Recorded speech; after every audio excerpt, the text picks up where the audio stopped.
Hello, and welcome back to Citizen Sleeper after months of not playing it. But, as we can see here, the last episode is out for the DLC.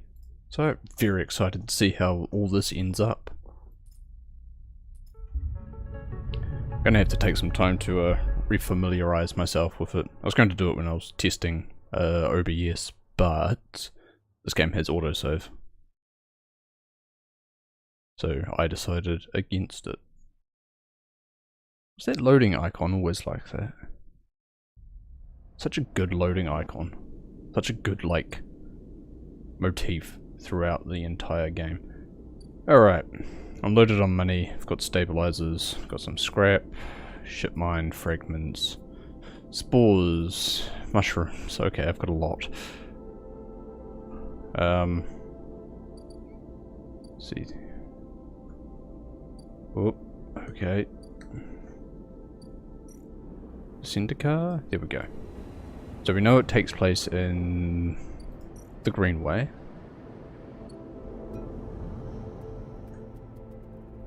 I have upgrades available? +1 point.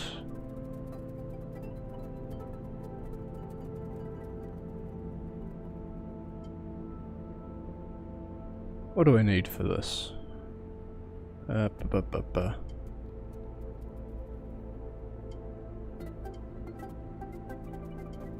No, these are what I have. I have points available, I just can't spend them on anything.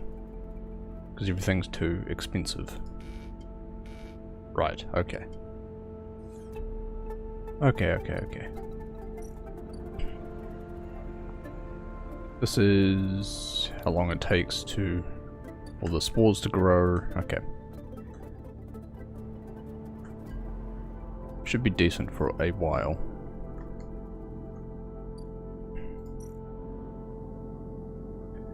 Let's see, gathering evidence. Peekers compiling their data on the flux to be presented to Sol or Helen. You get the choice there, dreading the choice. Okay. It might be that I just have to wait 2 days before they come for me. Or at least come and chat, I guess.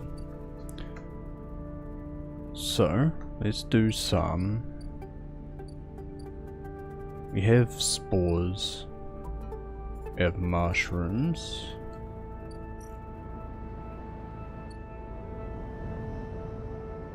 Guess we should make some money with something here. Should try and make as much stabilizer as we can in the meantime.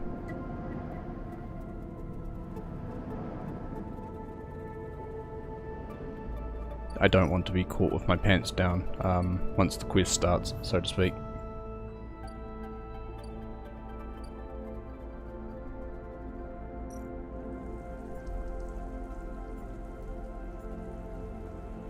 What was it? Was it the club heads I needed? Right, okay, it is the club heads I need.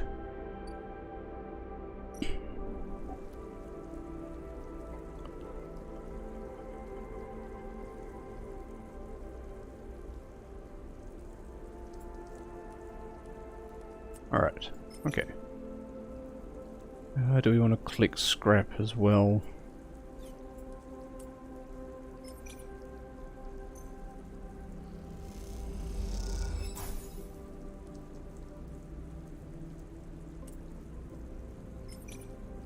Might be worth collecting some scrap as well.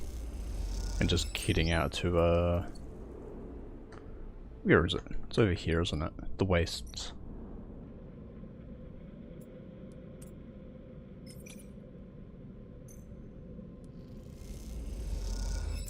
So I can repair myself with scrap, if memory serves.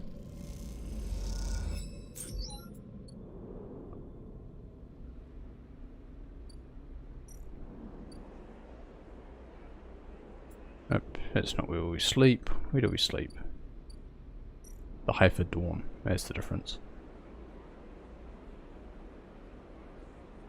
Alright, we can save the stabilizer for a bit.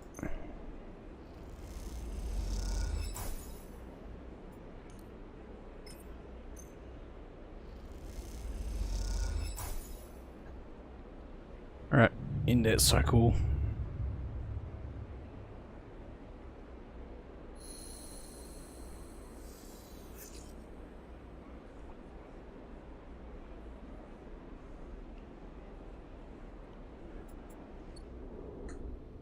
We'll double check.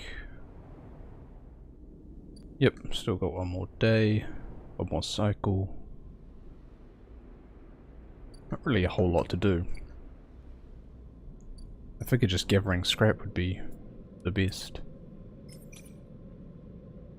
This is risky.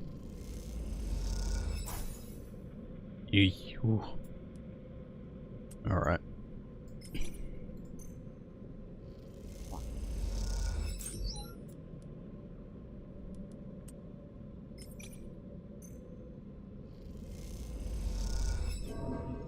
Ooh, that was bad on the condition.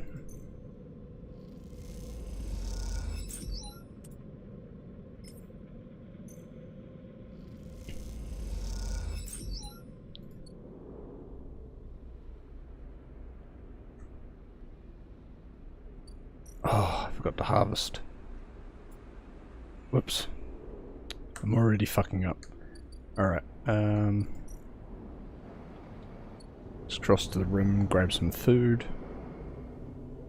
from our favourite stall, Memphis.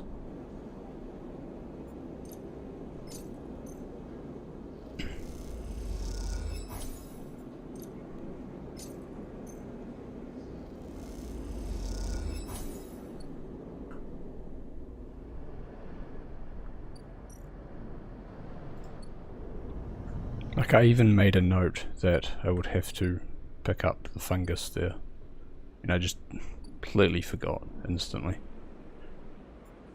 Alright, stabilizer. Oh, my voice has come more gravelly.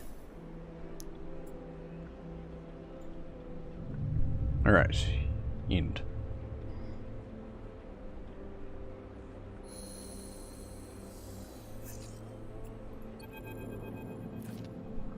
Sleeper, Peak is waiting for you in the corridor. It's time. Peak looks pale and dishevelled, with heavy marks under their eyes and strands of hair sticking to their face. For what? Peak smiles weakly. Nice try, but we can't dodge this. No, I kind of need a refresher, Peak. Peak holds up a thumbnail-sized drive. All the data I've compiled on the flux event, the effects of the wave and the structures that hide within it is on here. You look at the tiny drive, a casket of dark secrets. I've annotated it to the best of my ability. Anyone should be able to understand the threat, the potential in this. Peak sighs. It makes for grim reading. Without intervention, the Eye will suffer a cascading collapse of systems, just like the colonies of Ember's moons. Intervention? Peak grimaces. That I'm still working on. Peak looks at the drive. This shadow in the flux, this protocol, is so hard to pin down, it adapts to any countermeasure I've tried to deploy. It is like trying to hold water in a cage, it slips straight through. There must be a way. Peak closes their hand around the drive. We need help, Sleeper. This is about everyone on the station, they sigh. We have to set up a meeting to tell someone who can do something about this. I don't remember which these ones are. Helen was... She was the woman with the drone. Sol was the captain. Perhaps. Beak pauses. Maybe the flotilla will have a better chance of survival if they have the data. But what about the Eye? Will they protect it? Or perhaps, Peak adds thoughtfully, we've been thinking about this all wrong. Peak's eyes glint. Why make a choice when we can tell both of them? Pick a side when the only side in the entire thing is one we all need to take. Peak speaks as they think, their words barely keeping pace with their thoughts. We need to resist this together, or we will fail. We need everyone on board, Sleeper. Peak smiles. That is the only way. We send the data to both. You're right. Peak smiles. I'm glad you see it too. They look away. Another flux event is coming. I'm sure of it, and I'm not sure we can survive without help. Peak opens their hands and holds the drive out for you to take. You need to do this, Sleeper. I can't. You know Sol, you know Helen. They trust you. To them, I'm just another spacer, but you are part of this place. Hearing someone else say it hits you hard. You are part of the Eye. Peak is right, but right now that feels more like a weakness than a strength. I have set up data relay on the cordon. It's neutral ground. Take the data and send it out to Havenage and the flotilla.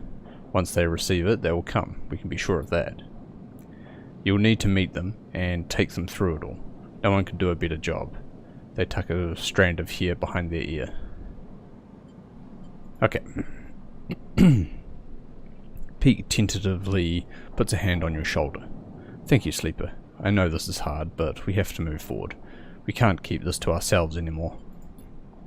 They step back, looking thin and pale in the harsh station light. Come talk to me once it's done. They slip away into the Eye. Okay, so in the cordon, it's there, yeah?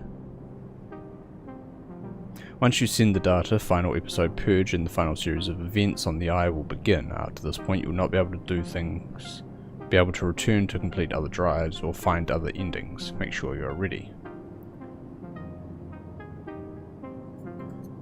Put 5 flux data.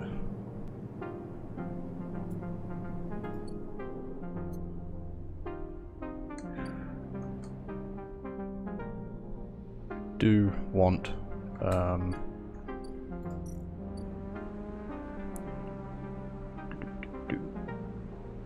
do want to get at least one more of these.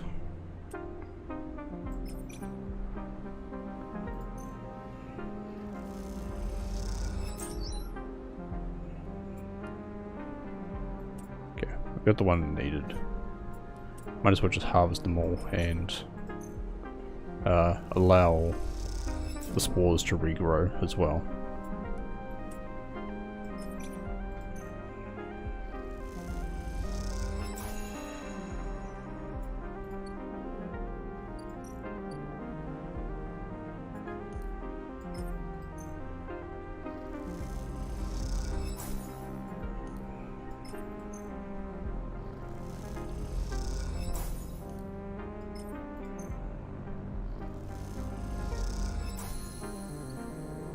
Go, and we can synthesize another stabilizer for us. Should have done it last cycle, but meh, I forgot.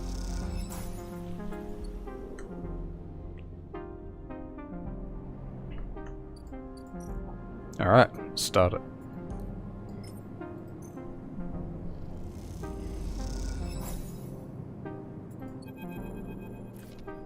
With the data sent, the only thing to do is wait. As you do, you imagine Helen receiving the data, perhaps in the middle of some Havenage council meeting. You think of her trembling hands as she slips out of the room to read it. Her reaction, you can't predict. You imagine Sol too, one of his crew finding him in some corner of the Pilgrim Seed, overseeing the modifications that will turn it into an ark, those sharp eyes scanning the data, looking for a way to proceed. The wait draws out, and to pass the time, you watch the activity beyond the edge of the Eye. The scrap shuttles pulling components from the now abandoned cordon, and the supply skiffs making runs between the flotilla ships. It isn't long before you hear the chirping of one of Helen's now familiar drones approaching the viewing platform, and then Helen herself strides into the room. Where did you get this, Sleeper? Helen holds up a slate scrolling with streams of flux data as she enters. I need to know your source. Hello to you too. You didn't bring me here for a reunion, I assume. Helen smiles a thin smile. Then you'll forgive me for skipping the pleasantries. She pauses and pushes her hair back out of her face. This is a lot to take in. A shadow protocol inside the flux. The system's KAN channel starting up. Total collapse of the Eye. She rubs her forehead. If I bring this to the council, they'll believe you. She laughs. Do you know what has been happening within Havenage, Sleeper? She looks away, out at the flotilla. Since the refugee ship started arriving, things have changed. It's chaos. No one can settle on a single issue. There is division at every vote, but in the division, only one group prospers, the hardliners, because as each councillor gets tired of the arguments, they get tired of compromise. They become more attracted to the easy answers. The flotilla is to blame, the refugees are opportunists. The eye must be defended, she shakes her head. And now you're telling me they brought something to the eye that will cause its collapse? They didn't bring it. It doesn't matter, Sleeper. That is all the councillors will hear. She closes her eyes, a hand to her temple. Many of them already presume that the refugees are somehow to blame. Did someone say refugees? Sol clanks into the docking bay, grinning at the situation. Speak of the devil, and, well, here I am. Clever, nice. His suit hisses as he settles on his cane. Helen glances between the two of you, uncertain if she has been drawn into some elaborate plan. Sol holds out a hand to her. Sol, he nods. I believe we have spoken remotely while the cordon was still up. I sent both of you the data. Sol laughs. Well, thank you. He raises an eyebrow. Evidence of our mutual inevitable destruction is not much of an olive branch, but I'll take it. I'm not Havenage, Helen blurts out, then corrects herself. What I mean to say is no one person represents Havenage. That's the idea. I did not support the cordon, and I did not support your quarantine. Sol nods. Well then, Sol glances at you. Anyone mind if I get myself up to speed here? He pauses, but you get the feeling he isn't expecting an answer. 1. The flux of events, the very same destabilizing waves that collapsed the colonies on the moons of Ember, have reached the station. He holds up a stubby finger. 2. According to the data Sleeper provided, these events are now acting as a cover for some kind of intrusive protocol, which is causing the real damage. A second finger joins the first. 3. The Shadow Protocol will do the very same thing it did to Ember's Song, Step and Hearth, and quickly. In short, it'll shut down everything keeping this place alive. A third finger pops up. 4, and this is my favourite, we have no idea who or what is doing this, and why. Sol's final finger joins the other 3. Is it that about the total of it? There's also another flux event coming. Of course there is, Sol smiles thinly. Sounds... Helen pauses, searching for the words. Intimidating. Helen turns to Sol. Did you manage to put up any kind of resistance on Ember's Hearth? Sol shakes his head. That's why we're here. The Pilgrim Seed was the biggest ship to make it out unscathed. He pauses. I suppose we didn't have this data, we didn't know what was eating up the systems. We all thought it was the flux. Helen looks at you. And I imagine you, Sleeper, and whoever helped you uncover this, might be able to figure out a countermeasure. We can try. Helen nods in approval. Okay, so that's the start of it. If you'll forgive me, Sol cuts in, part of why I was able to save as many as I could on Ember's Hearth was that I gave up hope early. Sol shifts his weight, his suit hissing. There were endless strategy meetings, system reboots, tests and trials, but I just got on with working on the Pilgrim Seed, with getting people on board. So, when the second and the third and the rest of the flux events hit, we were ready to go.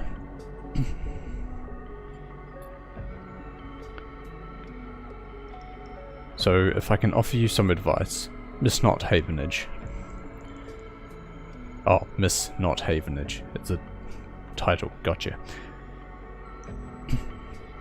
It is to give up on that line of thought you have, that hope, and to start the evacuation now, right this cycle. Sol looks out of the observation deck towards the Pilgrim Seed. I've already started the process of converting the remaining volume of Pilgrim Seed for human habitation. With Havenage's resources, I dare say we could finish the job with time to spare. Sol scratches at his beard. I know it's hard, and I know it's sudden, but you'll have to give up hope. We have to run. There will be no heroes here, just those that keep living and those that don't. Helen listens in silence, making calculations. She looks out at the bulk of the pilgrim seed, which, despite all its vastness, is dwarfed by the eye as a whole. Something flickers in her eyes. She opens her mouth to speak. She stops, frozen. Let me think. Helen rubs her temple. I need a moment. Helen paces, and as you watch her, you realize how young she is, and how lost she is in the systems and protocols she has to navigate. You can almost see the strings and ties that bind her, glinting like webs in the wide space of the observation platform. We purge this shadow protocol. Helen stops pacing. But with what resources? The data you sent me, this thing, a shadow, uncontrollable, untraceable. Perhaps with the full contingent of Havenage Systems Department, but that would require hundreds of work orders to be overlooked, maintenance schedules abandoned. She looks away. Getting that through the council, would that even be possible? She glances at Sol, who is patiently watching, patiently listening. We have to try. Helen looks at the slate again. I will take this to the council, force them to listen, force them to act. You both jump as someone loudly clears their throat nearby. Your eyes jump to the dark entryway that Helen emerged from just minutes ago. What a cozy little meeting this is. A man steps from the shadows, dressed in the same style of Havenage overalls as Helen. And I must say, that is some very incendiary rhetoric you are using, Councillor Helen. You glance at Helen and her face drops immediately. Kemp, she curses under her breath. Sol shifts his weight on his cane, but otherwise remains still, like a casual observer.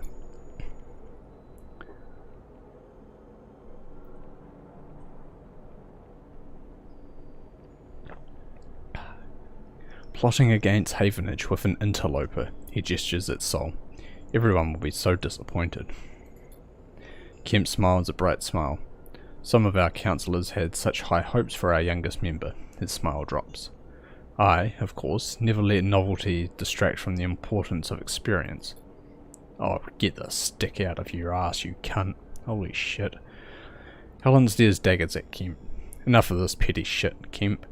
You need to see this. She holds out the slate with an outstretched arm. The games are over. No point scoring, no more lobbying. You and your hardliners need to stop. This is something real. Kemp calmly takes the slate and prods the screen, scrolling through the flux data. His face betrays nothing, but you see some complex calculation flickering in his sharp eyes. Kemp lowers the slate slowly and smiles at Helen. And what do you think this shows? Helen frowns. Don't play games. You can read. The flux is a carrier signal for some shadow protocol, most likely a corporate in nature. Maybe it's Solheim re-emerging to claim their station, maybe it's a takeover, but either way, the station is under threat. You're right about that, but the rest? Conjecture. Kemp rubs their chin. What we have is a virus in our systems which emerged precisely when the flotilla arrived. Oh my god. In fact, it times in perfectly with the mysterious event that freed them. So, what I see is a hostile cyber warfare attack instigated by dissidents that fled Ember's moons after committing terrorist attacks on their own soil. Kemp's face darkens. That is the order of the facts, nothing more and nothing less. Facts I'll be happy to present to the council. Kemp tightens his grip on the slate. Helen laughs. Do you think that's the only copy of the data, you sanctimonious shit? No, I don't. Kemp smiles. But who do you think they'll listen to, Helen? Especially after I tell everyone about this little clandestine meeting. You couldn't win power by Havenage systems, by our laws, so you resort to this. Kemp shakes his head. The law is with me. It is as simple as that. He gestures, and out of the shadows 2 Havenage security officers appear. Now, no need for that, Sol suddenly speaks up. His silence had meant Kemp had stopped paying attention to him, but now you notice he has backup of his own. A group of crew stand at the edges of the room. They're carrying long, boxy guns. You've never seen anything like them on the eye. Glossy XPR logos glint along their barrels. These are Ish's guns. Kemp freezes, and the officers hesitate, holding back in the doorway. "Be careful there, outsider," he stutters. "Kill me, and Havenage will never forget." Sol waves a hand at him. "No one is killing anyone, so let's calm down." Sol scratches his beard. "But I am going to have to ask you to leave." Helen glances at him, and he gives her a gentle nod. "And you'll leave your colleague here with me," he raises an eyebrow. "We haven't finished our conversation." Kemp laughs and shakes his head. "You are finished, Helen. The council will never allow you back after this." He turns and walks out of the observation deck, taking his officers with him. You all pause to catch your breath. Helen looks ready to collapse. Sol flexes inside his suit, nodding at his crew to check that Kemp has fully retreated. Sol wrenches part of his suit back into place, grimacing. "Your friends leave a lot to be desired." He shoots a glance at Helen. "Seems like support for the evacuation might be a hard task." Helen doesn't respond. She stares out at the pilgrim seed once more, trying to process what's in front of her. She sighs and turns back to you both. "I won't call for an evacuation." She looks at Sol. "Maybe that is a fatal mistake, but I can't do it." "I understand. But," she pauses, "I won't block it either. If people want to leave, Havenage will let them. That is what I will propose to the council," she sighs, "if they let me speak." "You have to try." She nods at you and Sol, and turns to leave. Sol is quiet. He scratches at his beard. "Good luck," he offers to the departing Helen, but she does not respond. He leans on his cane. "I'll be honest with you, Sleeper, none of this changes anything for me. The pilgrim seed will be going in a handful of cycles, whether Havenage wants it or not." "How long?" Sol grimaces. "Honestly, as soon as we're ready. I'm not eager to run down the clock to the last cycle." Sol puts a hand on your shoulder. "There's a berth for you, and for any you can gather, Sleeper. That much I owe you." "And Helen?" "I wouldn't hold out much hope if you're coming around, Sleeper. She's too tied up in all this. It won't let her leave even if she wants to." He eyes you. "Hell, I'd say the same about you, but you have a habit of proving me wrong. My crew will take me from here. Don't you worry." Sol straightens up. "Oh, and thank you, Sleeper, for sending the data. I appreciate the extra info, and I'll see if it can help us shore up the pilgrim seed against any future flux events." "If we had you back on Ember's hearth," he pauses, suddenly losing his appetite for discussing the past. Sol sighs. "Of course, we're going to need all the help we can get. If you can spare some time, come to Pilgrim Seed, help me get it ready, bring others. There's a future to be earned, cycle by cycle. We'll be leaving as soon as we're able. If you want to help us get there faster, well, you'd be welcome." He meets your eye. Sol grimaces. "Well," he pauses, "just don't keep me waiting." And he limps off towards his waiting crew. You pause for a moment to let your thoughts catch up. People want to hear about all of this. They should be your first port of call. Whew. That's a new one.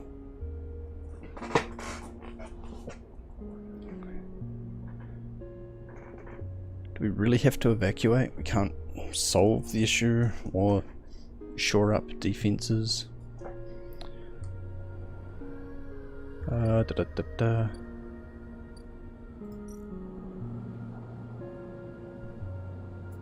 Where's Peak? Where is Peak? I don't remember.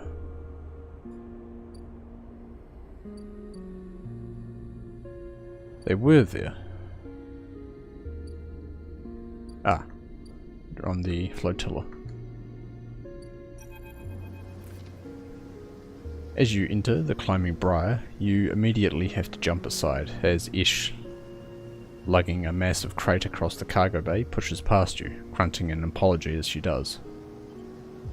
Grunt back. Ish doesn't look back. Aw. As you turn back to the bay, Peak pushes past too. Sorry, Sleeper, just a second. Peak rushes to catch up with Ish. Put that down, please, Ish. But she doesn't respond to his urging. We can't leave, not yet. Peak puts a hand on her shoulder. Please, I'm the only one who can... The crate drops, the sound of its impact echoing around the bay like thunder. Can do what, Peak? Her eyes are burning with anger. Save this place? Are you still that naive? We're running, Peak. We are running because this thing cannot be stopped. It couldn't be stopped at XPR, our home. Why would we stay to stop it here? Because we can, Ish. We can give these people a chance. Peak pleads with her. Like they gave the refugees a chance? Ish shakes her head. No, Peak, this is not on us. We barely made it out of XPR. I worked for years to escape, and now you want to throw that all away. I left everything behind. My mother, my friends, to take you out of that place. She clenches her jaw. She turns and slams her hand onto the crate, breathing hard. We go. That's the end of it. Peak turns away. You feel unsure of what to do, but you know now is not the time for outside arguments. This is between them. Peak crosses the bay back towards you. Sorry, you had to see that, Sleeper, they sigh. Let's talk upstairs. Take a sippy.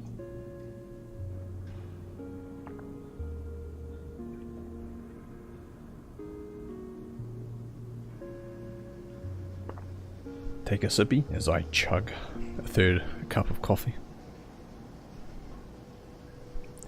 Peak leads you to the entry ladder, taking you up out of the bay and into the habitation level of the ship. You follow them through tight corridors, noticing the handwritten notes, the clutter, the repairs, the signs of a home. Yeah, sit. Peak gestures to the broad mess table with its curved couches, and you slide in on one side. Peak sits opposite. They brush their hair out of their eyes and take a deep breath. So, how did it go? What did they say? I've been waking all cycle.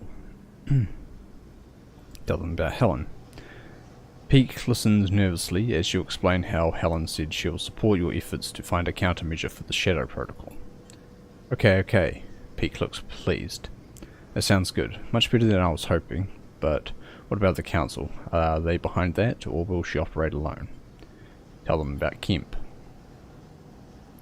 Peak looks increasingly troubled as you tell them about the hardline Councillor Kemp's sudden appearance. Damn. Then Helen's going to have problems of her own to deal with. Peak shakes their head. Looks like we won't be able to count on anything from Havenage. They pause. What stopped Kemp from arresting her? Tell them about the guns. Peak rolls their eyes. Of course, those are the guns Ish managed to smuggle through to the refugees, the ones she didn't tell us about. Peak sighs. Another thing that's on us. What's on us? Ish is standing quietly in the doorway listening.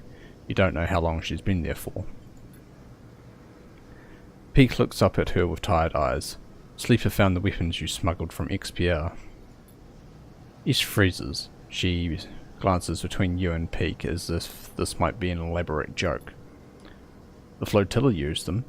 Ish moves out of the doorway and enters the room. What happened? Peak interrupts. Be thankful that they didn't. They used them as a threat, that is all. Good. Ish folds her arms. You get the feeling that she knows Peak will not approve. Peak goes to speak, but then decides not to take the bait. They glance at you. I'm sure you've heard enough of us arguing this cycle, Sleeper. Peak shoots a look at Ish. But our introduction of those weapons into the equation was just another reason why we simply cannot run away. Ish looks away, but says nothing. She surely knows they cannot absolve themselves of responsibility here. So what is motivating her? You realize that she still might be trying to protect Peak, even from themselves. Suddenly, a shrill beeping fills the room, and Peak pulls out their slate to silence it. But, as they do, they freeze, their finger hovering above the screen, the beeping continuing its insistent pulse. What?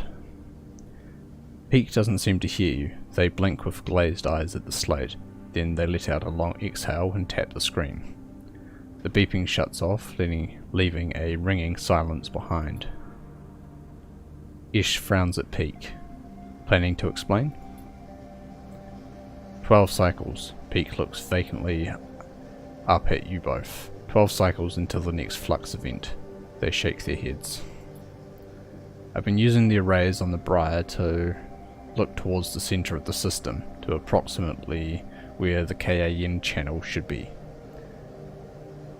Just this moment, they detected a signal from the inner system. Given the distance and pattern of previous flux events, we have 12 cycles before it reaches the eye. The silence in the room is deafening. 12 cycles, that's it, before a second wave hits, and this place... Peak interrupts your thoughts. We start now, that's the end of it. Peak stands up to face Ish. You want to take the Briar and run Ish? That's on you, but I won't do it. They take a deep breath. I'll be here, Sleeper. For every cycle it takes, trying to find a solution. I'll need your help. Their eyes meet yours, and you see a wild desperation flickering there.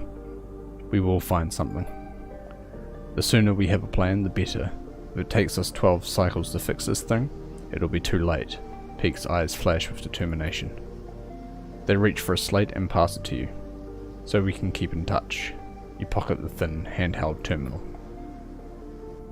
And Ish, Peak starts, but she is gone storming down the corridors of the ship on a path to who knows where. You know from experience that it is impossible to outrun your fears, but you get a sense that Ish will try anyway. Peak rubs their tired eyes, staring after Ish. Maybe I'll take a moment before we start. They smile weakly, tears of exhaustion gathering in their eyes. See you back here soon, okay? And you slip from the room into the corridor. Peak's quiet sobs somehow carrying through the ship behind you as you leave.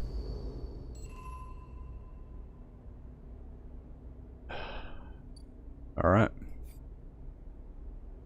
I mean, we made this place our home now, right? We have friends here, we have found family here, we have jobs, we have investments. We are going to do what we can.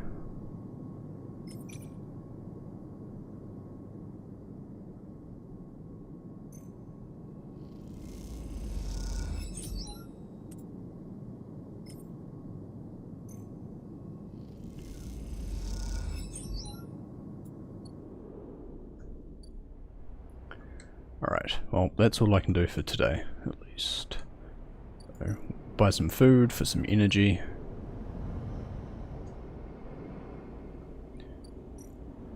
No, that's not the right table. Here it is, it's a restaurant.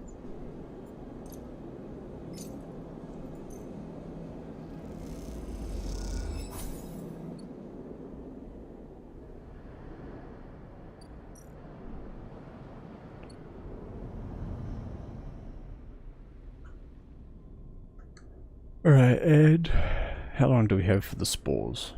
2 days. Okay. Shouldn't need them for a while. But we can end cycle there. And we should be able to devise a plan next cycle with relative ease.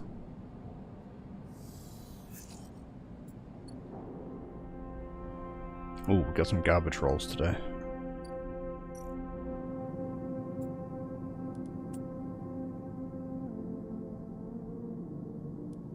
Wait, does a 4 give me...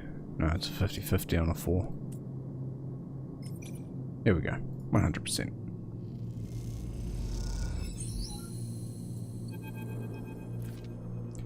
Peak beckons you over to the wide mess table where they have set up a terminal. The hours of bleary-eyed work have left you both drained, and Peak looks ready to collapse.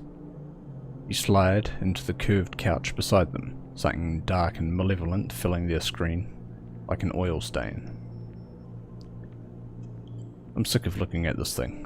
Look again. Peek's eyes seem to glitter in the screen light. This isn't what you think, Sleeper. Not by a long shot. You look again at the screen, leaning in close to the dark curved shape to see its texture. You see whorls and currents like a river, a dark flow unlike the Shadow Protocol's dark tangle. You know exactly what this is. You have swum in this river, almost drowned in its shifting flow. It is the Gardener's Chorus, the dark cloud which blankets the Greenway network, the bioorganic morass of a malfunctioning protocol, grown vast and strange. The Gardener. Pete glances at you. How do you... They pause. Have you met them? I have. Pete shakes their head. Incredible. Then perhaps you won't be surprised what I am about to propose. Pete meets your eye. Everything I have tried to do to contain the Shadow Protocol has been a failure.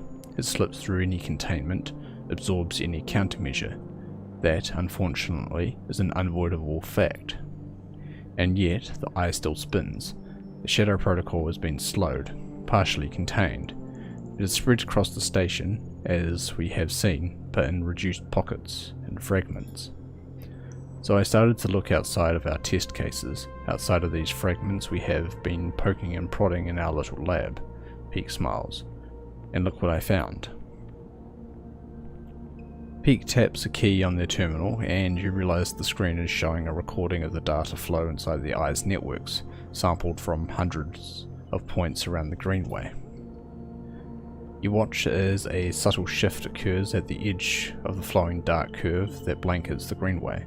Something spreading like ink, like an ink stain, somehow darker than black, that bleeds across. The Shadow Protocol. Now watch. Peek eagerly points at the screen. You see something strange, a fizzing at the edge of the shadow, a sparking, and then it's gone. And beneath, for a moment, a millisecond, you see into the networks of the Greenway.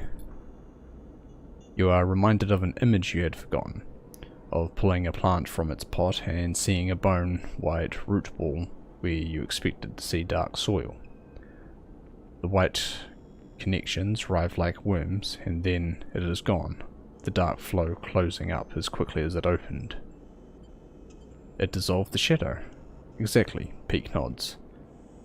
It protected itself. You think back to your meeting with the gardener, to that sense of something old and world, and inhuman to its core. Peek excitedly starts to explain. This is the only chance we have, the only countermeasure we have seen. And the moment it opened, I detected something, a centralized intelligence within the local ID, Gardener. This protocol, this system, whatever it is, can protect its network from the Shadow Protocol. But if it stays in the Greenway, the eye will still fall. The station systems are too exposed to spread across the hub, the shipyards, the spokes. Peek glances away. The only way is to break it open and spread the entity's network access, expand it somehow. You want to let the gardener out. Peek stands up and walks away a little. They lean against the countertop, their heads hanging so low that their hair touches the work surface. You hear them breathing deeply. I don't know, Sleeper. They lift their head. I really don't know. It's a chance. Maybe. They shake their head. You know as well as Peek that this is it. You know it because over the past cycles you have run every simulation, every possibility you could think of, and still come up with nothing. You have stared a hole into your screen and dreamt of that black shadow creeping in at the edges of your vision. Peek recognizes the look in your eyes, the potent cocktail of resignation and anger. Let's say we do this, Peek begins, eyeing you carefully. What do we need? They begin to answer their own question, thinking out loud. I suppose we would need to do two things. Find a way to limit or control the gardener's spread, and then reconnect the greenway. Peak starts pacing. The idea is coming quickly now. Controlling the spread means preparing the station, limit the gardener's work to the key systems.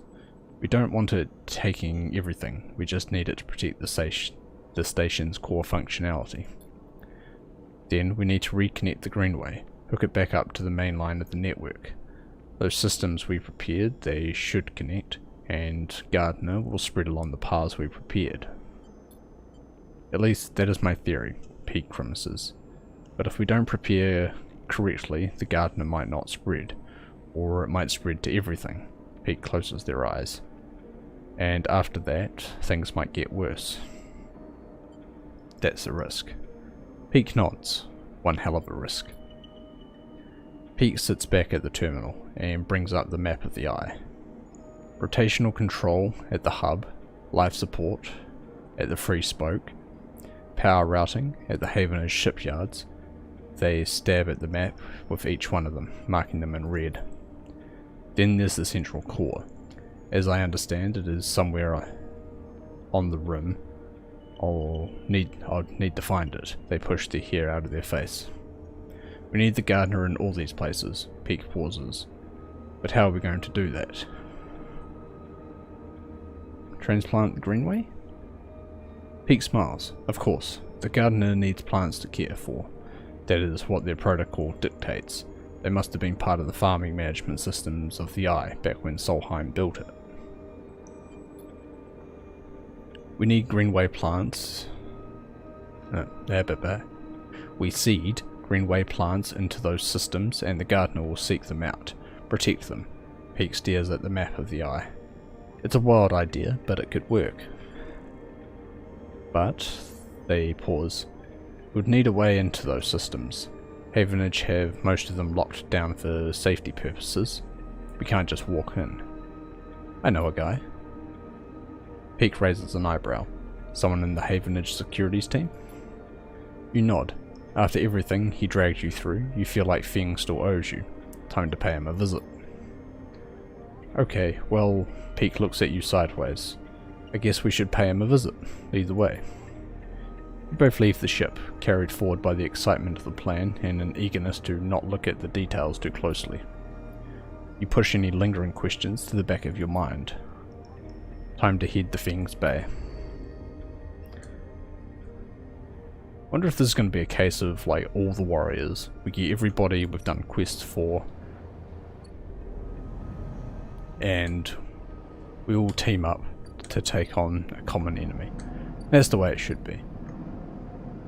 That's Feng's Bay, there.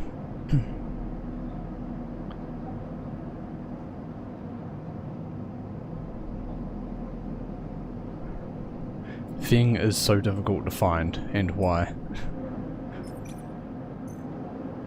Come on now.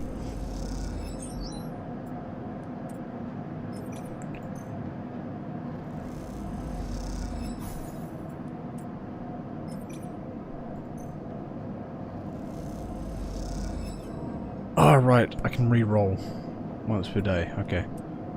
Well.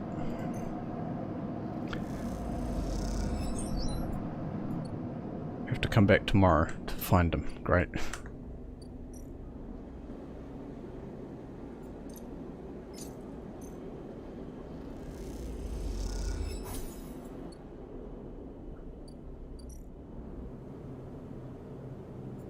This is self-repair.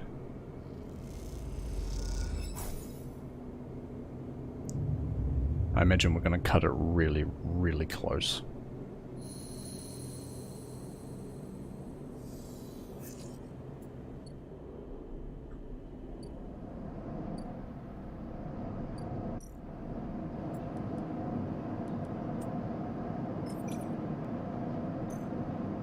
Where are you, Feng?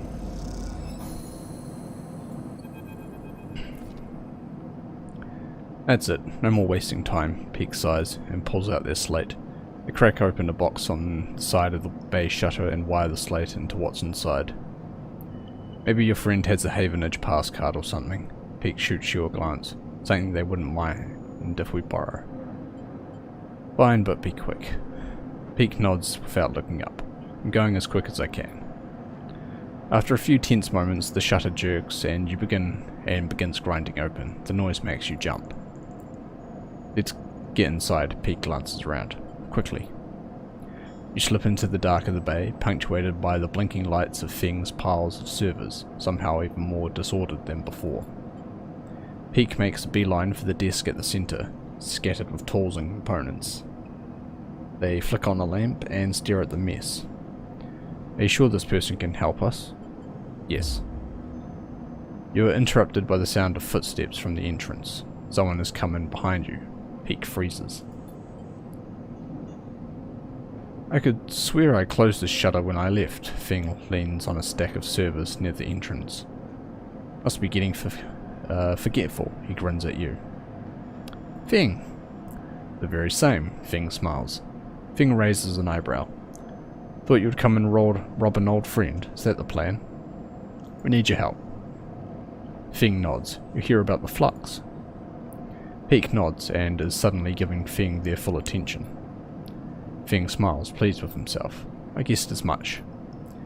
I saw the changes in the old system architectures almost immediately. Some of them have been running since the first days of the station, and so when I saw new patterns, shifts in their logics, I knew something must have happened. These past cycles I've been doing a total inventory of the core systems, from hub to rim, he grins. I was surprised myself, to be honest. I didn't think I had it in me. Peek seems unamused. And what did you find? Feng sighs. That's the thing, there's something all twisted up in the systems and protocols, but every time I look at it, it disappears, Peek finishes. Feng turns to you. Do they always do that? Peek ignores him. It's a shadow protocol. It masks itself somehow, bedding into the gaps between the systems, in the negative space. It is slowly filling every system in the station, slowly taking over, and we need to stop it. You need to grant us access to all core systems of the station, rotational control, life support. Feng holds up a hand. Whoa, whoa, whoa, whoa. Slow down there. I don't even know your name. Feng shakes his head. And you are asking for the keys to the castle? Can't be done. Feng, it's me. Feng pauses and glances between both of you. How long have you known this one, Sleeper? I know I owe you one, but I also know that you trust too easily. Sorry to say. Peek cuts in. I can vouch for myself. I came to the Eye on the run from the XPR colony Hawthorne, with the intent to keep running until we hit the Starwood Belt. But since I have been here, I've done everything in my power to protect this place. I have helped to stabilize the refugee flotilla, to investigate the flux, to identify and make a plan to purge the Shadow Protocol from the station's systems. Meanwhile, Havenage has done everything to stop and slow these actions. I have proven myself as a friend to the people of the station, not the administration, many times over, and I will not be doubted by someone who wears the badge of this corrupt administration. Peek fixes Feng with a hard look. Feng looks down at their Havenage jacket and shrugs. This is all I have in my wardrobe. Look, I have no love for the council either, friend. But someone has to run this place, and that someone is me. Feng walks over to the workbench where you're both standing and digs out a slate from the pile of tools. You want to prove yourself? Show me. Peek grabs the slate and you recognize the tangled form of a fluxed node on the screen. Peek immediately starts tapping away at it, its tendrils unwinding and the shadow, just slightly delayed, slipping out of sight. Feng leans in. Interesting, he says to himself. Before long, Peek has unfolded the system completely, and it lies splayed out like an unwound ball of string. At the centre, with nowhere left to hide, is the dark stain of the Shadow Protocol, visible for all to see. What now? Feng asks, his eyes fixed on the screen. How do you kill it? Let Peak answer. There's one entity on the station that we have seen purging the shadow, the gardener. Fing frowns. Who's that? Some Greenway hacker? Peak glances at you. More like an avatar of the Greenway itself. You explain the gardener to Fing, the feeling of descending into the flowing river of consciousness. You explain the networked chorus, the non-human collective of voices. You tell him of the farming AI's offer to you to be networked into the chorus, dissolved in its flow. Then you explain that by granting it access to the AI's major networks, you hope to reinforce them. Fing is silent for a moment. And you want to let this thing out? He shakes his head. That's the kind of stupid plan I'd dream out. He pauses. I like it. He smiles. Oh, yes. We got a merry band of hacker rogues here. This place is rammed with weird protocols and forgotten intelligence anyway. What's one more ghost in the machine? We'll try to limit it, of course, Peak explains. That's why we want your help to access the AI's major systems, to seed some of the gardener's spores into them, to draw the gardener's focus to those places. Fing whistles. So the way we save the eye is by growing mushrooms in all the server stacks? He glances at you. Sleeper, congratulations, you found someone weirder than you. Pete goes to argue, but Fing holds up a hand. In it is an all systems Havenage pass card with his picture on it. Take it before I change my mind. Thank you. Don't mention it, Fing gives you a look. In all honesty, Sleeper, I was on my way back here to start tearing the place down. The Shadow Protocol had me spooked, so if you were telling me you've figured out a way we might fight it... He looks at Peak, no matter how crazy. Then I am glad to help. He smiles a tight smile. Come with us. No, Sleeper, he looks away. I have to keep on with my work here, strengthen those systems, back up the data. The worst comes to worse. I'll need to rebuild. I won't let this place die. The last pieces of my purance are here among the data. Goodbye, Fing. Fing embraces you firmly. Stay safe, Sleeper. You take the card and leave the bay, with Peak. Once you're outside, they stop you. We should split up, Peak looks worried. We've wasted enough time as it is. Head to the facilities in the hub, the free spoke, and the far side of the shipyard. See the gardener there. I'm going to find the core control center that's somewhere on the rim. They hold up their slate. I'll send you a message on your slate when I hit something. Good luck. They squeeze your shoulder and exchange fearful looks. You know, deep down, that Peak isn't sure this will work, but they have decided to act, to move with confidence, and for that confidence you are very thankful. Ooh. This is cool. I like the idea of combining a computer network with a fungal network.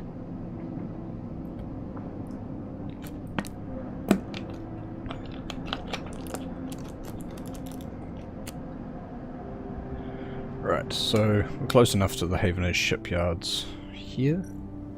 This is the power routing.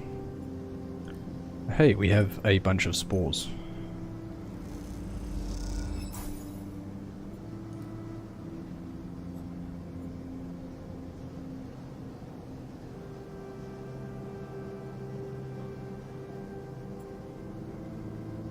Okay. So it needs to grow, so if I just...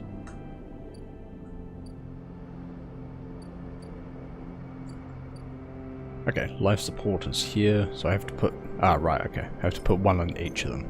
And then I have to wait for them to grow, or how's it gonna work, I wonder.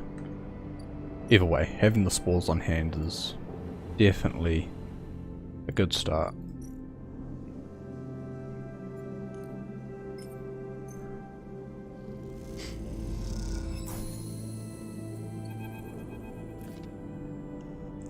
As you leave, the slate Peak gave you chirps insistently. You check and see a message. Found a possible entry to the core facility in the low end. Meet me here, ASAP, Peak. A blinking marker gives their position as on the free spoke side of the main block. Better head to low end. Alright, I can do that.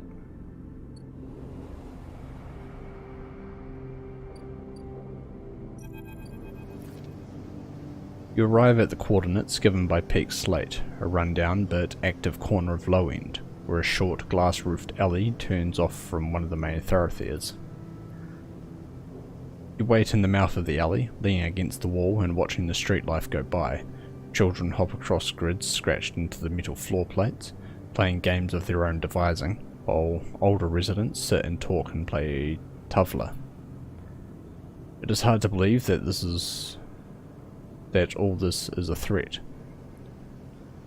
It is hard to believe that all this is at threat. It seems so concrete, so real. How can some intangible protocol erase all this? As you are watching, a voice calls out to you from one of the tavlava tables set up along the way. Hey, Kester, it is all the warriors. You move a little closer and recognize the sitting player immediately. Kester sits, tavla pieces and board ready in front of him, smiling at you. Sleeper, my partner has not arrived for our usual game. Come, please take her place. She beckons you over, standing and nudging you to sit down with them. A rematch is in order. You owe me a game. Almost immediately, Kester begins the game.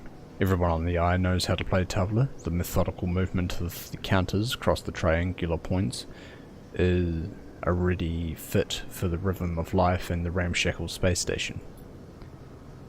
Most games begin with the same way, with each player moving with independence, focused only on achieving their optimal early game setup. But there is a moment in each game where it becomes necessary to notice the other player, to anticipate the crossing of the counters across the board. A point of contact when routine becomes negotiation, and negotiation becomes conflict. As this moment arrives, the subtle shift in the texture of the interaction, Kester begins to speak. I find myself surprised by you continually, Sleeper. He looks over his glasses at you. The way you conduct yourself, for example, suggests an anxious refrain, a defensive protective quality. But in your tavlava game, he pauses to move a counter. I see only risk. Have you been watching me? Kester sighs. Let's not be paranoid. You are aware of my interest in you, are you not? Risk is, of course, necessary to play in tavla. To move a piece is to expose it, but it should be done with calculation, with proper analysis. If the piece is taken, Kester moves the counter, taking one of yours with a practice swap, placing it beside the board. It is already accounted for. But you move forward with abandon, as if risk was only a secondary effect of action, a consequence, not its primary guide. He gestures you for you to take your turn. A cause.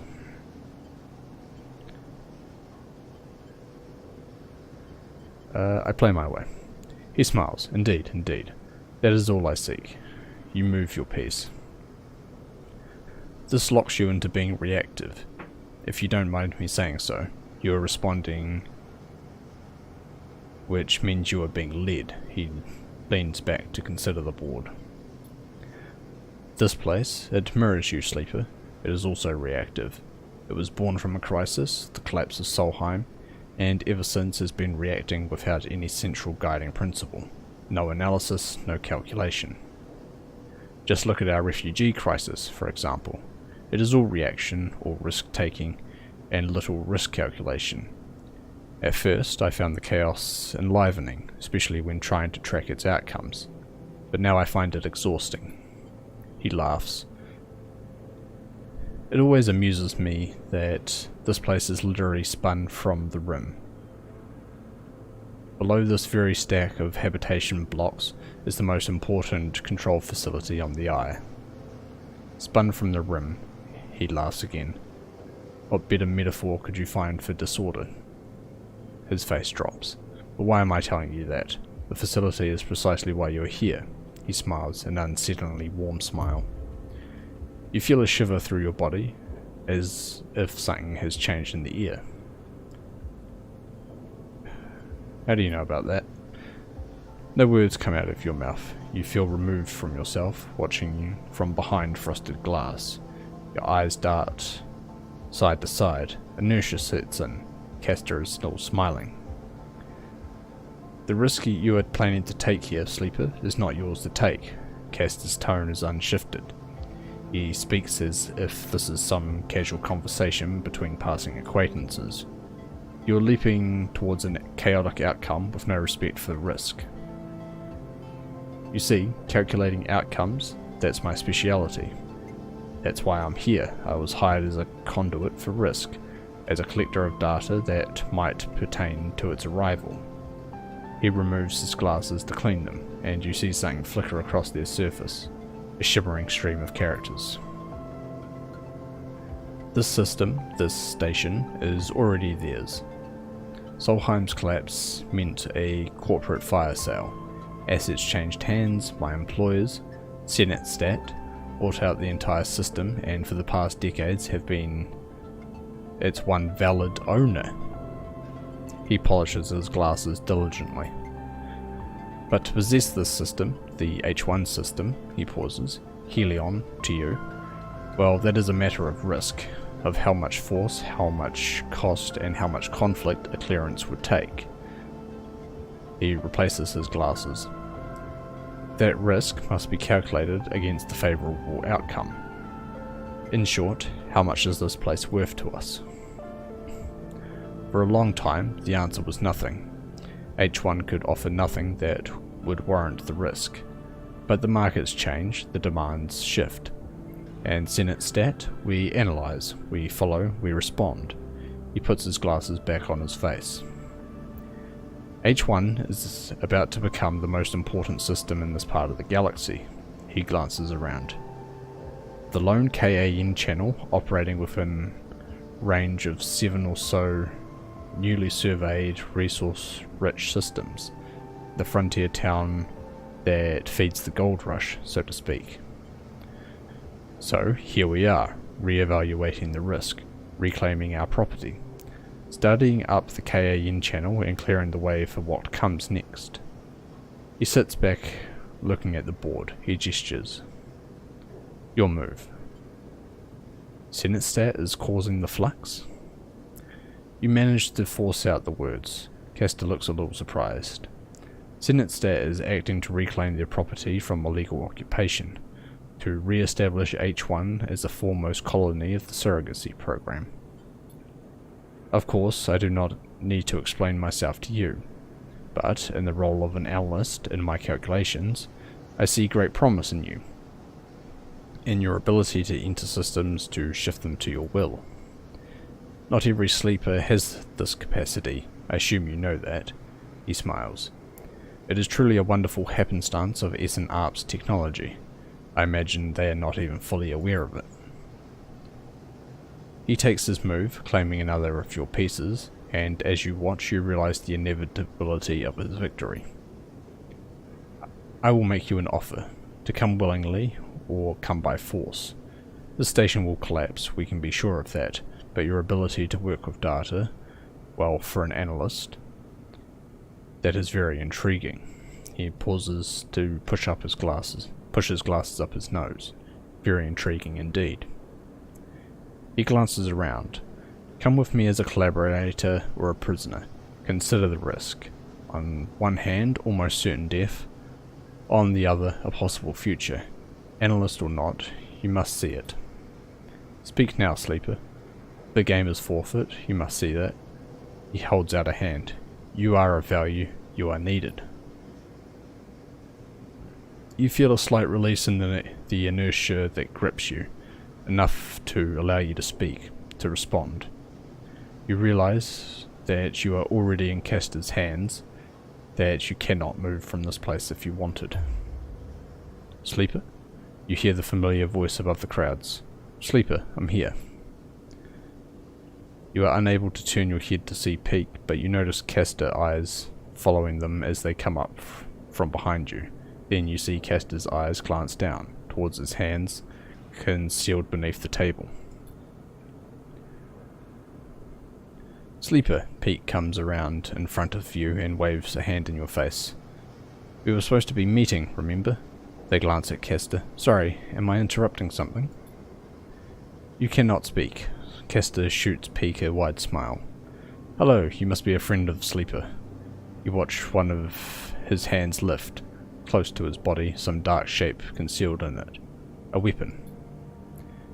You try to scream, to shout, but Kester's attention remains partially on you, and while it does, you can do nothing. Pete glances at your static form. What's happening here, Sleeper? They put a hand on your shoulder. Are you okay? As Pete stares into your eyes, you see Kester behind, his hand lifting the dark object unfolding, and in the split moment it does, you feel his attention shifting to Pete, shifting away from you.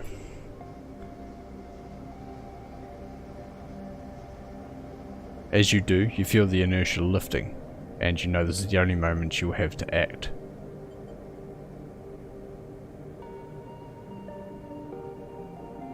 Gotta shove him out of the way, I guess.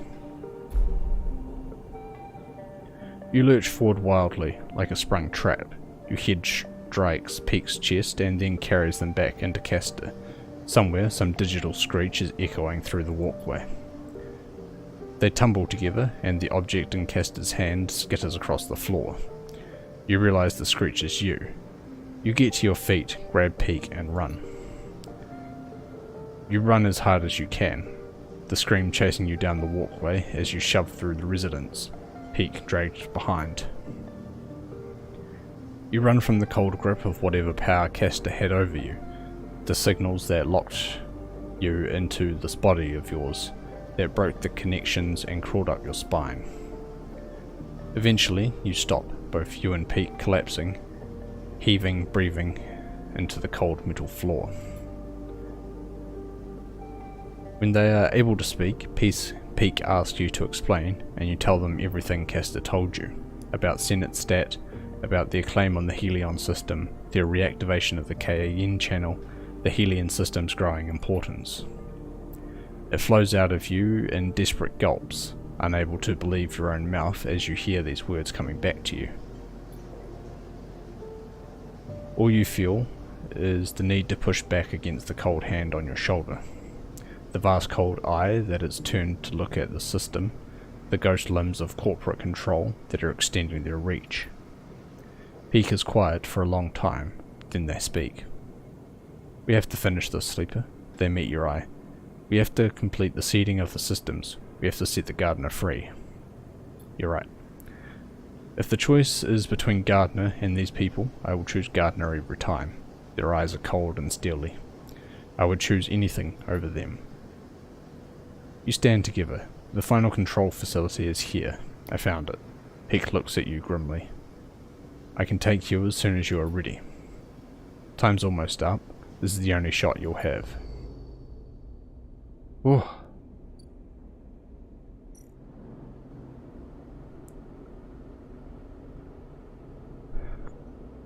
Oh, okay.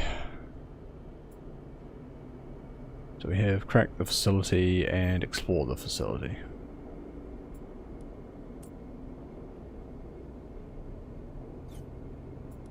Please? Yeah, there we go.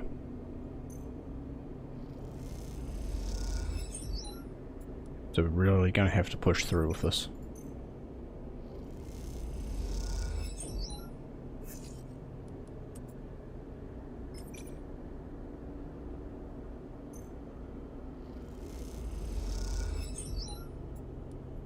Okay, good start so far.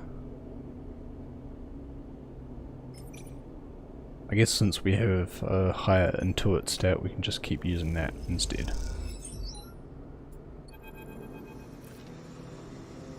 Sleeper, here. Pete calls to you from across the flickering corridor.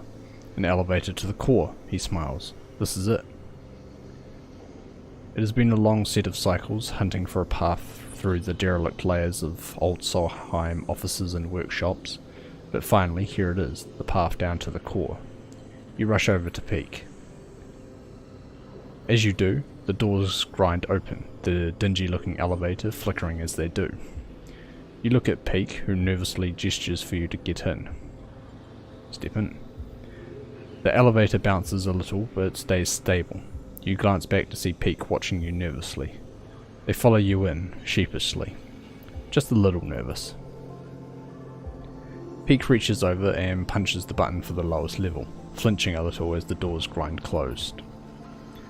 The elevator sets off, screeching through the floors as it does at an unsettlingly loud volume. I'd feel more comfortable if we spoke. Peak raises their voice over the noise. It's not going to be a short trip. Have you heard of Senestat? Peak thinks. Maybe once. They frown. Could have been mentioned in an XPR news packet, the kind central administration sent out to us. Something about market analytics, I think. They shake their head. When you have spent so much time trying to forget your past, the stuff isn't easy to dredge up. How's Ish? Peak pauses. I was thinking more like small talk, elevator talk, they sigh. She is packing. They rub their eyes. Once Ish has set her mind on something, well, you know her now. You know what I mean. The screeching of the elevator fills the silence. Can she be persuaded to stay? I doubt it, I really do. Peak looks down. She left her life behind to take me out of XPR, out of Hawthorne. I can't imagine her settling for just anywhere. To be honest, I can't see her letting me stay either, but I guess things haven't changed. I guess things have changed. Back then, at Hawthorne, I wasn't in a place to know what to do. I was desperate. I was ready to run, but now... Peak pauses. Now I feel done with that. Done with denying my past, my history. If I ever want to feel complete, to feel settled, then I'd need to somehow resolve the person I was with the person I am now. Peak goes quiet, and you do too. There are too many possible questions, too many possibilities before you. It just seems easier to get on with the task at hand and leave the consequences for later. The elevator screams to a stop, and the doors ping open with a strangely cheerful beep. You glance at Peak. Time to move on. You both walk out into an atrium, still lit by some ragged-looking light panels on the ceiling. Once simulating a summer sky, now degraded to a flickering blue and white tapestry of glitches. Peak crosses quickly, making a beeline for the large doors on the far side, where you can make out a fading sign in massive peeling letters, Central Control. You follow, helping them lever open the partially powered doors until the motors kick in and they spring to life, thudding open. You and Peak tumble through, across the damp metal. As you stand, you are greeted by flickering lights, thousands of them. A vast cylindrical stack of servers, processors, and transmitters dominates the center of the room. Its flickering LEDs reflected in the scattered puddles that surround it.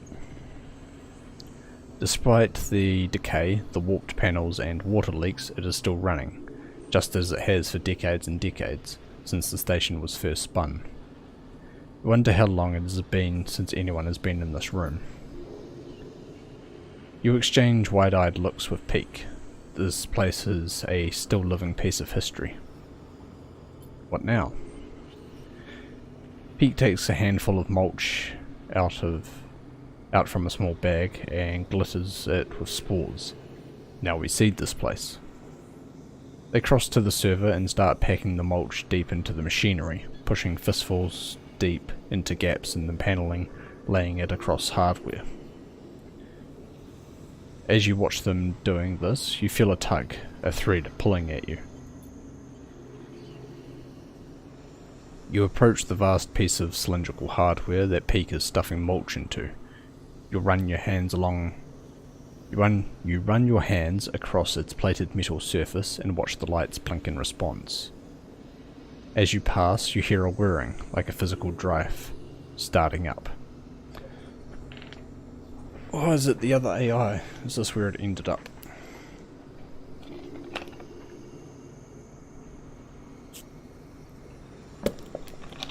Da, da, da. Listen. The whirring shifts, alternating, speeding up, slowing down, and as you listen, you hear it modulate into a voice. Sleeper, you freeze. You are here. For a moment you are afraid, but something in the tonality of the voice is familiar. Navigator. Another drive spins up, and another, giving the voice a richer, multi-tonal sound. I had forgotten what it felt like to speak like this, the drives skip. There is a certain quality to it, a certain physicality. What are you doing here? The drives squawk in unison.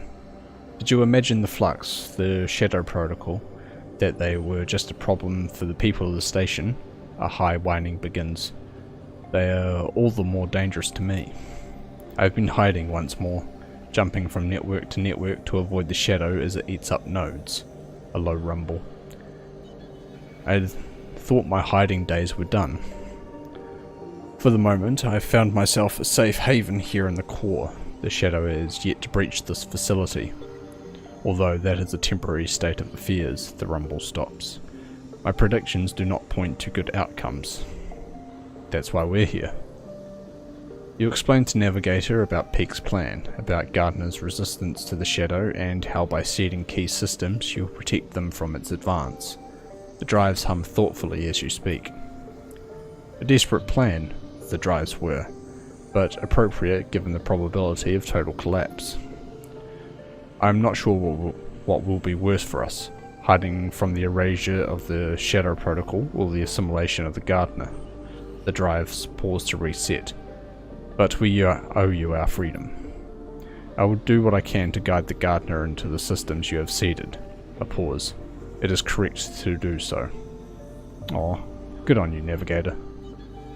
Thank you. The drives squeak in affirmation. You have a notable persistence, Sleeper. Even with such poor probabilities of success, I will be curious to see the outcome. The drives squeal, the motors giving out. This cannot be sustained much longer. Go, I'll be fine. A final squeak of affirmation, and then the drives skitter and slow to a halt. You step back from the towering cylinder, staring at this vast piece of Solheim hardware. This whole place is built from ghosts, you think, from old protocols and company hardware, from engines that drove decades of corporate expansion. Is the eye proof that they can be shifted, bent, forced into new configurations that allow for new ways of living? Or is the inevitable collapse proof that these engines of expansion can never be anything other than a corrupt foundation? It seems to depend on who you ask. Done, Peak's shout breaks your line of thought. The heat and damp should help the spores germinate quickly. If we are lucky, there is enough time for some growth before we reconnect the Greenway. They glance at you. That's it, all the facilities seeded, they sigh. We either just ensured the eye's survival or stuffed a whole lot of soil into one of the most important computers, they laugh weakly. Shall we go? They start to head back toward the door and the elevator beyond. Take one last look. You wait for a moment, following the blinking lights.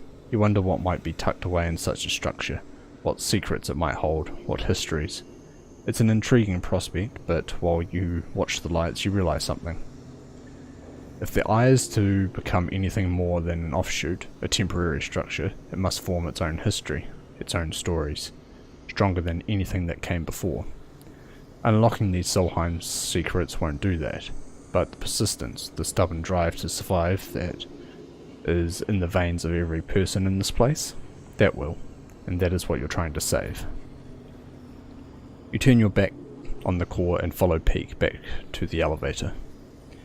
As you ride the car back up, Peak raises their voice over the screeching.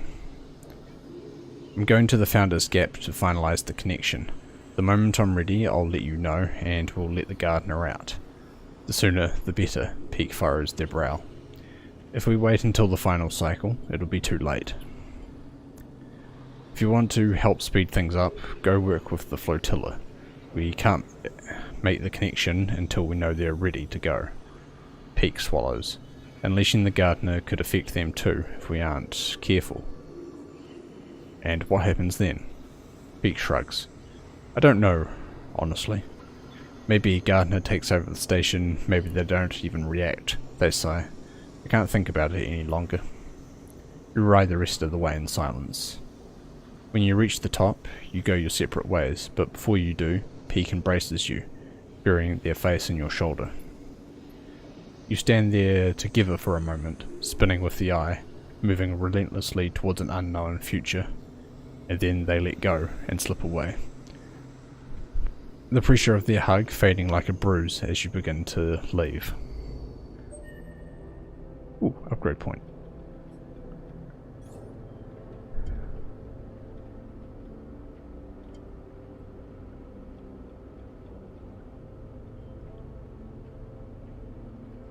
Not really at the point where I'm going to have my condition be breaking, so I might as well just grab... Oh, I can't grab the +2. Well, okay, we'll just grab that then.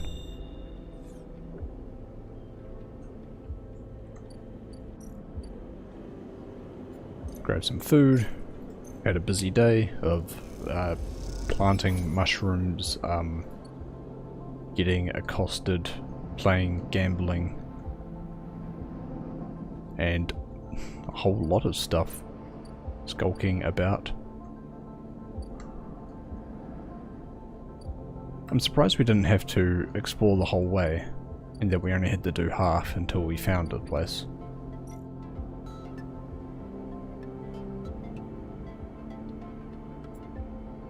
Like, I still have 2 left before I get it, right? Strange. Alright, over to the Greenway. You're done tomorrow, which is great. Okay, that is... Yeah, okay, that's just the terminal flux clock. I think he said he was going up, or they said they were going up to Founder's Gap? That's the Founder's Ferry, right? Yeah.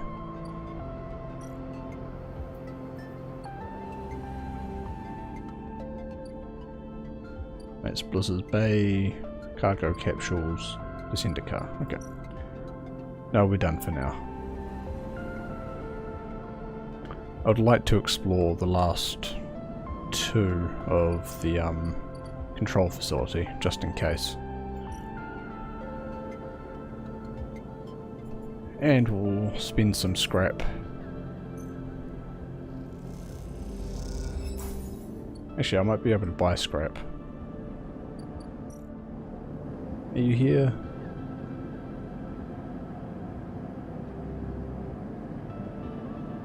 Let's buy a ship mine fragment. Never know when we might need one, so let's buy one.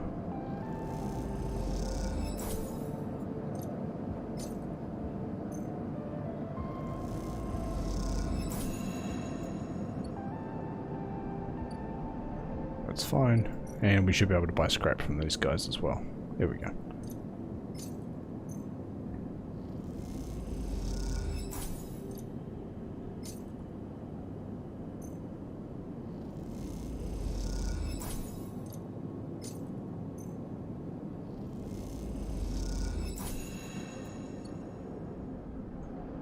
Imagine if we needed a ship mined fragment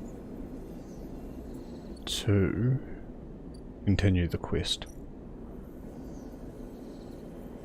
There we go. At the very least it can be emergency funds if we need it. Alright, let's rest. I don't think I'm getting anything out of feeding the stray anymore. As much as I'd like to. I want to pet the cat.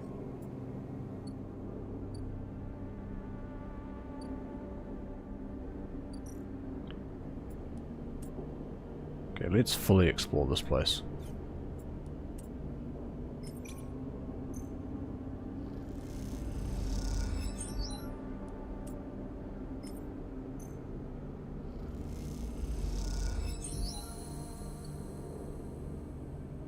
Okay. Well, it's fully explored, so it is whatever now.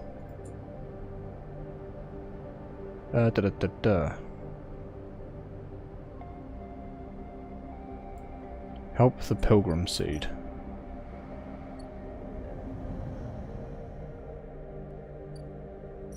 Wait, it's 4 days to germinate? Okay. Never mind then.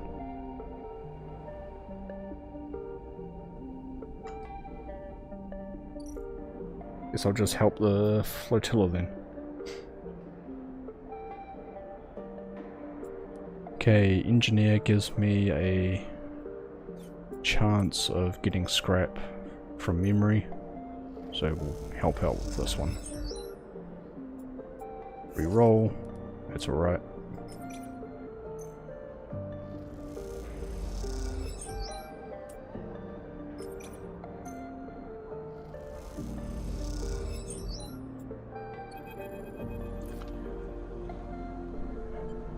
As you stop to rest in one of the Pilgrim Seed's cavernous bays, hopping up to sit on a supply crate, you hear a now familiar voice behind you. "Sleeper, glad you're here," Soul's suit hisses as he clanks up towards you. "I knew you would help us out. We sure do appreciate everything you do for us." "Building up to something?" Soul shoots you a sideways look. "See, that's what I like about you, Sleeper. Straight to the point, no messing." He smiles a sly smile. Soul settles beside you, flinching a little, but making himself comfortable in the crate. "Seems the word got out, this way or that." He nods towards the welders a little way off, one of them wearing shipyard overalls. "We've had people flowing in from the Eye, looking for a place." "In truth, it's more than I thought," Soul sighs. "Which means more mouths to feed, more bodies to house, more people to protect." "That's good, right?" "Good for those that can get a place, maybe," Soul frowns. "But none of this is good for anyone. We were supposed to stay here, not keep running." Soul waves away the thought. "Don't listen to me." He gives you a sideway glance. "Just a tired old man." He stretches. "Have something to ask, though." "What is it?" "With all these evacuees, well, we need a change in plan." He shrugs. "Pilgrim Seed can't do it alone. We need the others to help out. We can carry them, house them, but that's all. Now you settle down the folks from Ember's Step, and they sent us supplies grown in those dust houses of theirs. If we could get more," he nods to himself. "And then the song crews," he rubs his chin. "What we need from them is scouting and security. We don't need that docking access of theirs, but with some careful scavenging, they could be our fleet." "These folks, they know you, Sleeper. You earned their trust already." You put a hand on your shoulder. "I sent my request out and they seem to be complying, but I need you out there making sure the work gets done. Time is our greatest enemy now." Soul stares into the distance. "I need you out there, speeding things up." "Of course." Soul nods. "Alright then." He climbs off the crate, his suit hissing as he does. "Think of it this way. Either way, you won't have to deal with much longer." He smiles his uneven smile. "Unless, of course, you are planning to come along from the trip." "I'm staying." Soul nods. "I understand." Soul waves a hand and starts off towards the bay's entrance, the crackling sound of the welding quickly covering up his clanking suit. You watch the workers, the shipyard contractor chatting among them, already looking like he belongs. You push the thoughts of escape, of home, and of the future back to the back of your mind and get up. There's always more to do. You better head to the other ships in the flotilla to see what can be done.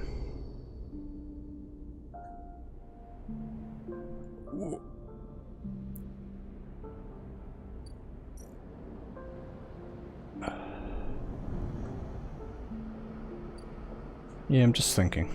Okay. Yeah. Help Pilgrim Seed is the only one I have left, so... It is what it is.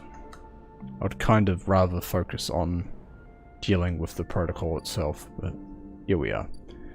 Alright, Aki, how are you? I need some water before I start going through all of this.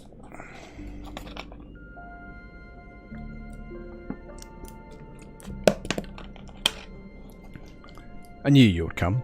Aki greets you outside the dust house, her eyes as bright as always. You are very welcome here, as always. Good to see you, Aki. Aki smiles. And you, Sleeper. Aki puts a hand on your arm. Walk with me. And she guides you past the dust houses. You look inside and see other members of the crew working in the orange dust, planting and tending to the steppe ecosystem. We are to be the suppliers for the evacuees. I am sure you've heard. We will put the dust houses to use. She leads you past the dust house where the dust is less, the orange glow not as bright, the air a little more clean. We are adapting, slowly, but we are adapting. We have to produce food, clothes, necessary things for the journey ahead, she smiles. The plants of steppe are once again sustaining a population, and that makes me proud. Ooh, caught in my throat there. Aki stops at a half-empty dust house, scoured of its sand. It is being filled with mulch. We brought this from the Greenway. She stares at the green and brown. A strange sight, even to you, now that you are used to the amber dust of the steppe. I admit, it is hard work for us. We are not familiar with these plants. Can you help us? Aki meets your eye. I'll do my best. Aki looks away. Of course, I am sorry. She furrows her brow. I know the eye is suffering, that it is at risk. I know that. What that is like. Thank you. I wish I had a lesson to share with you from our loss on steppe. She shakes her head, but for the moment I cannot see what that might be. She gathers herself. If it gives you meaning, the work here is steady and worthwhile, but if you do not have time, she smiles a weak smile, I will not blame you. Hold on to your memories, but not too tightly, she pauses. Sadness will not sustain you. She falls silent, and you both watch the work in the dust house for a while. You can already see a greening fringe of moss on the mulch in the dust house, the first signs of a new life. Will you soon be like the people of the steppe, leaving behind a home, or will you be stubborn and hold your ground, despite what it might mean? You wait a little longer with Aki, the moment a welcome suspension in time, a rare moment in the rush of towards the end. You glance at Aki, and she puts a hand on your shoulder in solidarity. After a short while, Aki sighs. It is good to see you, Sleeper. Perhaps we will see each other again before we depart. She walks away, fingertips brushing against the glass of the dust house windows. Aki turns back for a moment, as if she wants to say something, then thinks better of it, and turns away.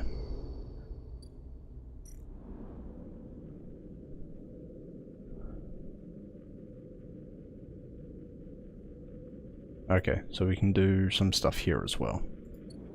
To help with the farming. The docking axis is in chaos when you arrive. The staccato burst of welding torches, the shouts of crews gathering, the rapid flow of supplies and kit from dock to dock. You can tell already that news of the flotilla's imminent departure has reached this place before you. Come to join the Exodus, Sleeper? Peter approaches you from one of the working crews, a slight smile on his face and lightness in his steps you haven't seen before. Are you enjoying this? Peter shrugs. Refitting our ship, building systems, improvising solutions. That's what half of us live for. Are you really surprised? Aren't you afraid? You forget that every person here has fled their home once before. We wake up afraid. At least now we have something to be getting on with. Peter's eyes you. I suppose you're here on Sol's orders again. He winks at you. Nothing Ember's Herf like to do more than ordering people around. You guessed it. Well, Sol has it lucky anyway. His request for us to dismantle the Axis and to be the vanguard for the flotilla's onward journey to the Starward Belt aligns perfectly with our plans. What plans are those? To leave this damn place, of course. We've been prepping ever since the cordon collapsed. If we can build our escape and make with Herf ships think we're complying with their orders at the same time, then it's a 2-in-1 for us. Peter shakes his head. Those idiots will never see it coming. You're leaving the flotilla? We are our own flotilla, Sleeper. Peter looks away at the busy Axis. We aren't going to tie ourselves to heart and step any longer. Why would we? To help them. Peter scoffs. They are taking on evacuees from the Eye, that's what I heard. So how about they help themselves before they ask us to make up for their bad decisions? Ah, I see. You're really going to abandon them mid-flight. Okay. Peter looks down. Look, nothing against you or yours, Sleeper, but we have to get out from under the shadow of Step and Song. And this is the time. Peter grimaces. We won't let the flux catch us again. Not a chance. And for the first time, you see fear in his eyes. Want to help us make that leap? Grab a torch, talk to a crew, you're welcome to it. Peter sniffs. Every person here is free to prove themselves. I'll help when I can. Peter nods. Just a stop on the road, Sleeper. I'm afraid that's all this was. Peter glances out past the docking axis, through the outer windows to the stars beyond. A lot of space out there for those willing to take it. He looks you in the eye. I hope you'll be around before we go, but if not, he smiles. Stay strong. And with that, Peter thumps you on the shoulder and heads back to his crew, with a purpose, a direction visible in every step of his rapid stride.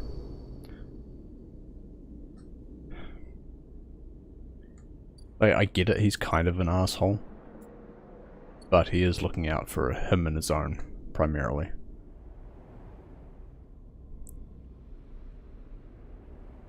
And I can respect that being in danger like that gives his people purpose.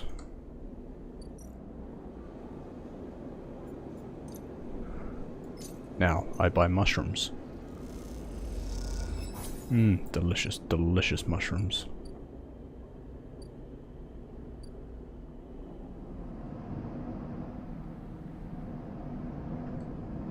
What was this place? This was security?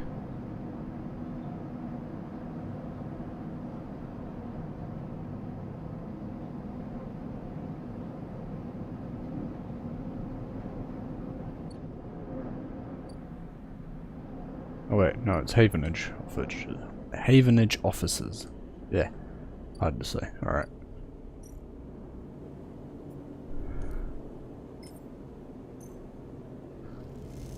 Pair ourselves a pip. And end the cycle.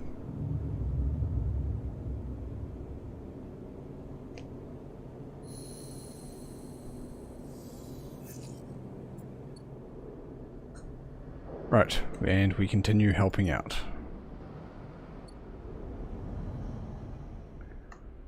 I don't think I need to harvest at the moment. Probably just leave them as is. I'm doing pretty well with all this scrap stuff, and I want to focus on everything over here instead.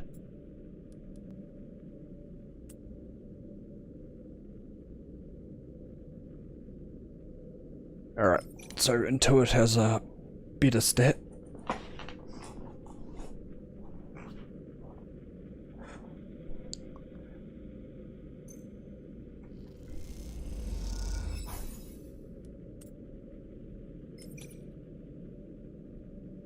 Wait a minute. Oh no, I just got a +1 from that because of a bad roll. Okay.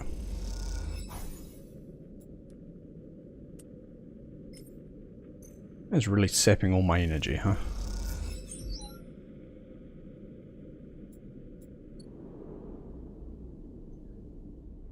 gonna go buy some more food while I'm at it. Yum. And I got a bad reroll on those two as well. Where is it? Yeah. I need like Uber Eats just to get Emphasis food over to me. I didn't realise, I forgot he did 3 instead of 2, but whatever. It's not like I don't have money to burn at this point.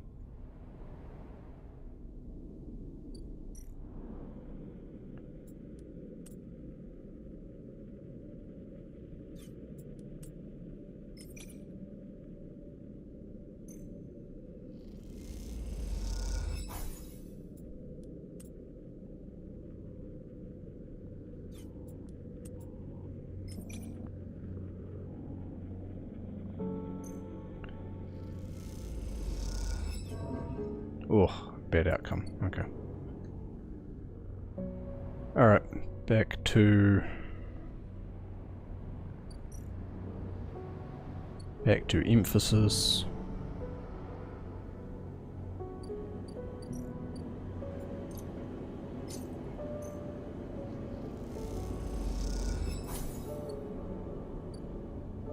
Not a great cycle, honestly. Do a quick self-repair and end.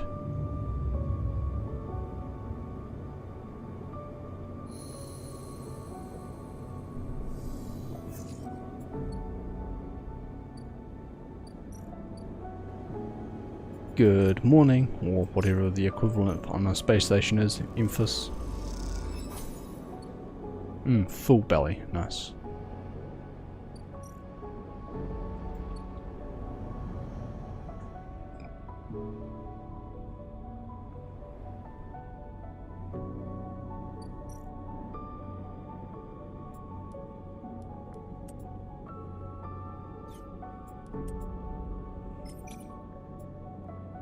Start. There we go.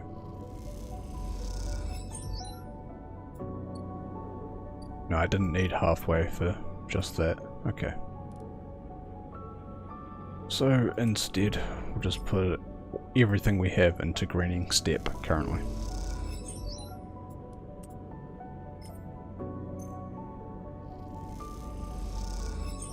Okay, we need 1. Ah, this will give me 1. Good.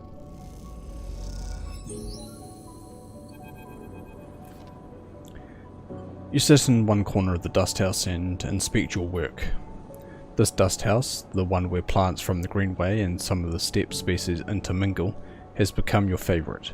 The moss and dust sharing the space in curving terraces, the pale knots of steppe silk freckled with yellow liking symbiotes.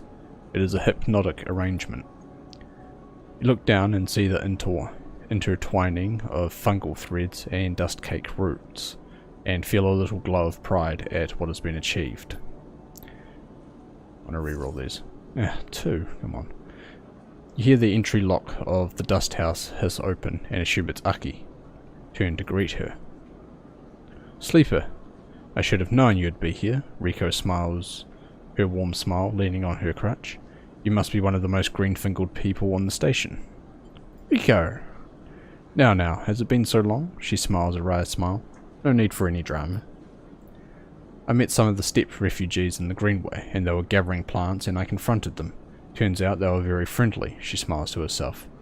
Aki was very apologetic, but I told them they were welcome to anything they liked. She told me I'd be welcome to come see, and, well, I thought I'd take her up on the offer. She looks around the dust house with its strange hybrid ecosystem. I have to say, I'm glad I did. Glad too. I can see that. Rico limps over to you. She holds out a hand. How about you take me on a tour? You take Rico's hand and walk her around the hybrid dust house. You show her how the steppe silk knots help provide a strong base for the fungal and lichal growths, and how the dust mixes with the spores. You show her the different species of steppe tubers, and the way they feed the soil with nutrients that help herbaceous greenway plants thrive. She nods along, her eyes bright with ideas.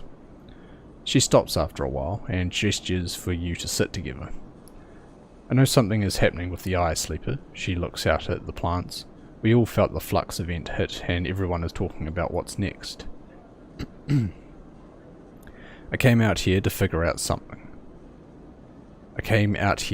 something out, to understand what I might do about it all. You glance at her and see the glossiness in her eyes, and I think I've decided. What you have done here, what Aki and the other steppe refugees have done here, is incredible. A whole new ecosystem built from the strange artificial change remnants of two worlds. But I am not of two worlds, I am of the eye. A tear runs down her cheek. Like it or not, I am entwined with the station. I'm old growth. I don't have that much time anymore, and it seems to accelerate with every cycle. She frowns. It blurs together, separates, overlaps, comes back to me in strange ways. The time I do have, that's time I want to spend on the eye, in the greenway, watching things grow. She wipes her cheek. One day I'll lie in those fields and not get back up. She smiles. The tear tracks down both cheeks. And when the green takes me back, when the green takes me, I'll be so glad. I'll miss you. Rico smiles. The feeling is mutual, Sleeper. She wipes her eyes and turns to you. But that's enough of me blubbering on about it. She furrows her brow. What I want to know is what you're planning. I'm staying. Rico smiles. We all have to get to know ourselves, Sleeper, to know what it is that drives us. I'm sure you'll decide to act in the manner you know. But you also have to ask yourself why it is so.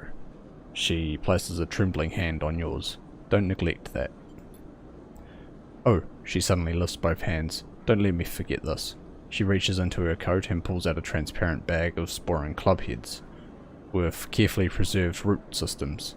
I'd like to plant these. If you go, you'll need them. She looks down at her feet, and if you don't, well, maybe another sleeper will benefit. She frowns.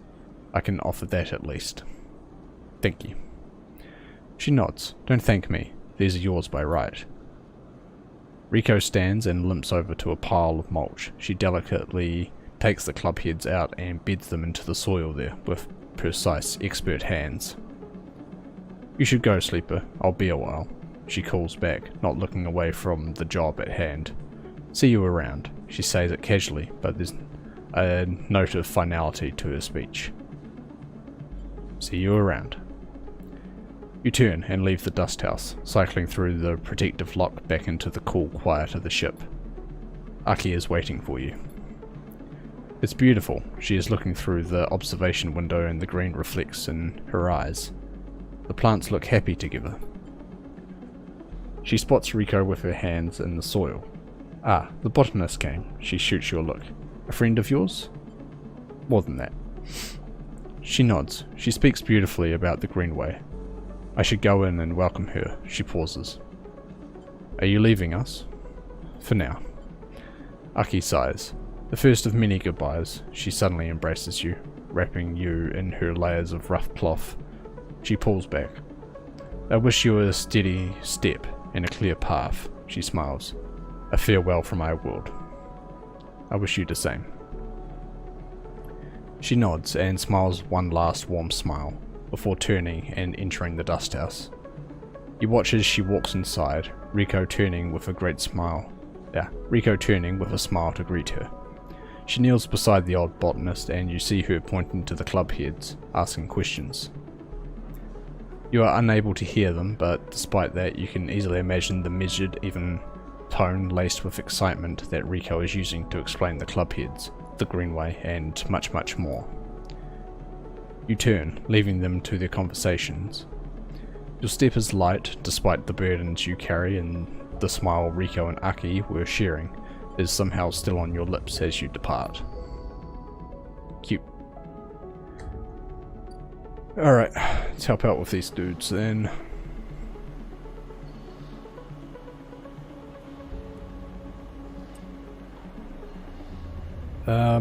We'll do with engage, since it's just costing energy if we fail. There. Did get energy out of it though. Yeah, I guess I just rest for now then. Self-repair.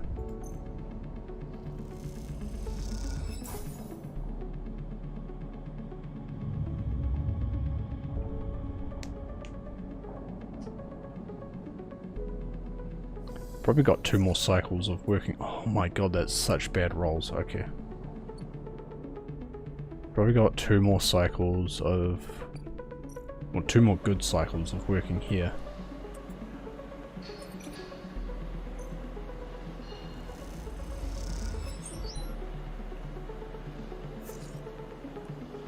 Oof. Okay. Maybe 3 more cycles if it's going to be this rough without it.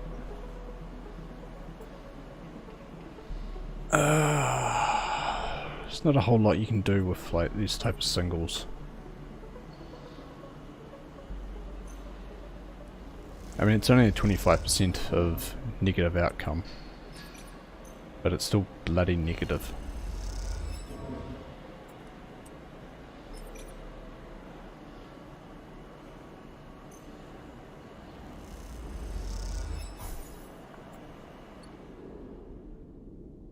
Alright, let's go fill up.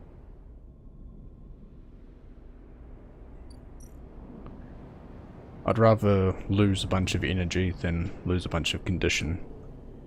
Nope, don't rest.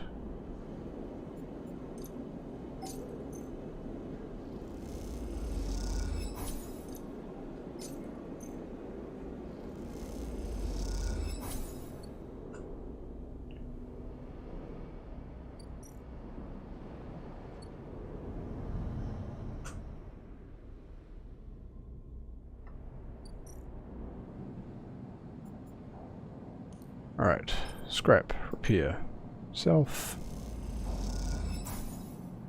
and end cycle. Hopefully some good dice rolls to start off with, maybe, instead of multiple ones. Oh, that's better. Look at that. Multiple yellows.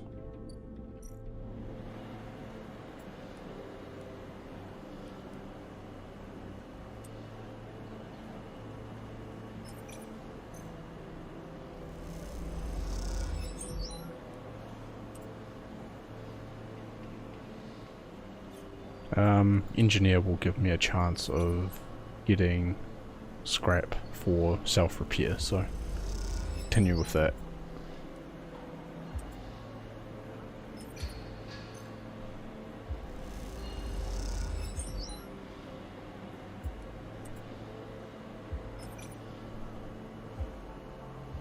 Okay, it's a 75% chance that we get 1 pip. Come on, baby. Ah, yeah. I hate it. I hate it so much. Alright. There you go. Grab some water.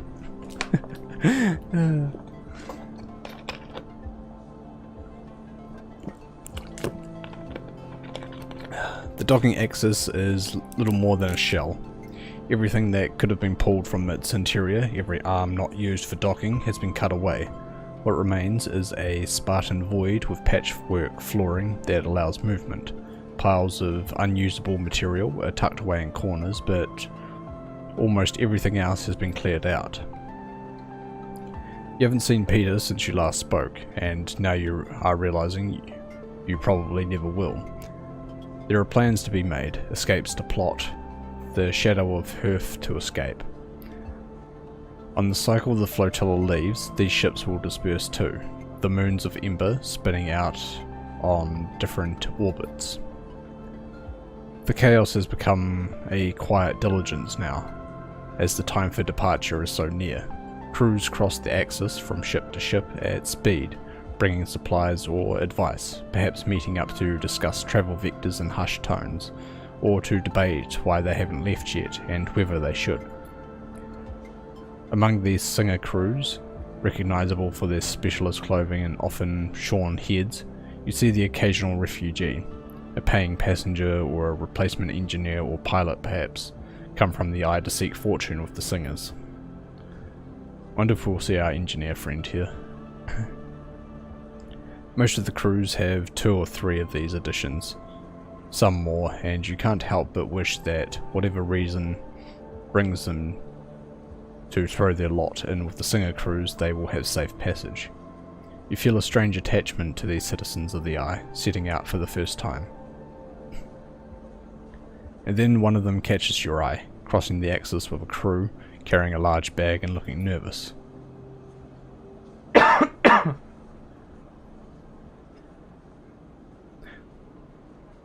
The bar owner. Excuse me. Oh. Tala, you freeze for a second. What is she doing here? She glances around, feeling your eyes on her, and catches your eye. Her face brightens immediately. Sleeper, Tala mutters something to her crew and rushes over, dumping the large bag at your feet and embracing you without thinking. It's good to see you. She pulls back. And you, she smiles, but then it quickly fades as she realizes the context in which you are meeting. She sheepishly glances at her bag. Sleeper, she pauses. She pauses again, folding her arms defensively. I'm going to the starboard belt. She waits for your response. Why didn't you say?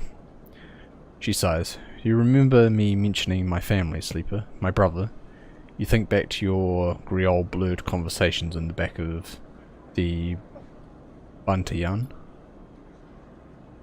He came here with me, my family, when we were little, just after we left Sinza. She bites her lip. He left when we were both teenagers, jumped on some spacer crew headed to the starboard belt. She sighs, I'm an idiot. She shakes her head, and I'm going after him. She looks down, not sure what to add. Alone? She looks at you. I guess so.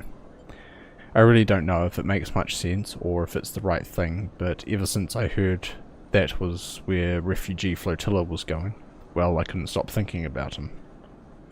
What about the bar? Someone will have to run it. She leaves a long pause.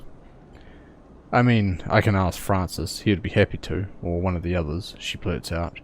And of course, if you were leaving with the flotilla or someone else, I'd be totally okay. You wouldn't need to say yes. It's no pressure, it's fine, just whichever way. I was just thinking. Okay. I could run the bar. Tala nods, smiling. I think so. I mean, you can take a second. But, she glances at the crew she was walking with, who were chatting a little away. There's not exactly much time. So, considering that, she grabs the key hanging around her neck, the key to the Bantayan. Do you want to do it? Sure. Tala leaps forward and embraces you again. Thank you, Sleeper. I couldn't be leaving it in better hands. She pulls the key from around her neck and places it around yours as if presenting a medal. Remember to lock up, especially the back, and remember to empty the still if you are leaving things closed for a few cycles. And she stops herself. I won't be gone forever, of course. She blinks away a tear. I can come back and check in, maybe once I find my brother. She pauses, unable to finish that thought. She smiles at you, and you can see the weight lifting off her shoulders. Her eyes are already drifting towards the crew, the ship, the next big thing. She's ready. I better be going, she nods at the crew nearby. Not a good start to keep my guys waiting. She lifts the bag onto her shoulder. She looks down the curve of the eye, towards the overlook. Thanks again, Sleeper, for everything you helped me with. She nods. I wouldn't have been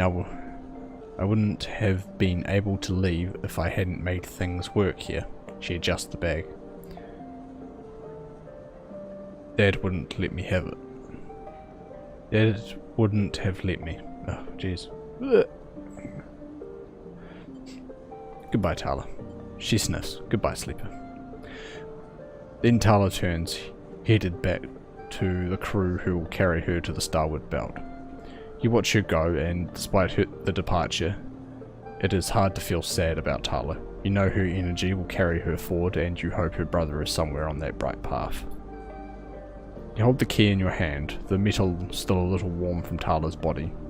You turn it over in your fingers, thinking about how it feels like a tool and a burden. You can still lock up and leave, you figure, but now that will feel like breaking something fragile. And if you stay, well, who knows what this little metal promise might grow into.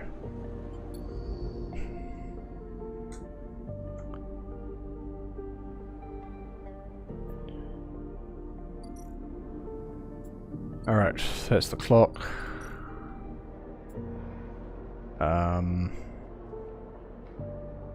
Right, I still need to help out with this stuff as well. So let's sleep.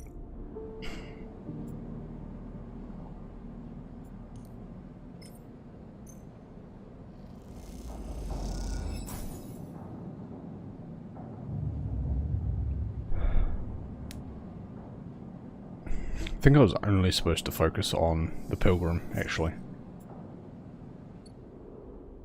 Now that I think about it. Maybe I should read quest descriptions correctly or something. Alright. Not that one. Oh, there's a bunch of twos. Why is it a bunch of twos? I hate it.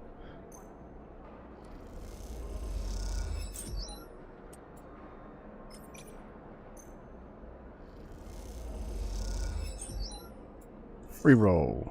A4, that's what I want to see.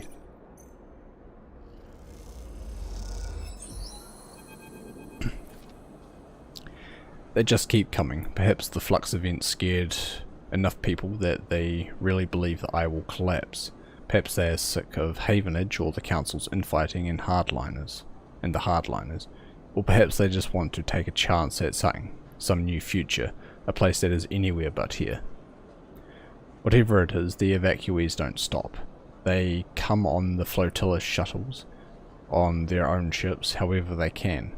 You've seen so many faces pass that they are almost meaningless now, a parade of features that seem both familiar and distant.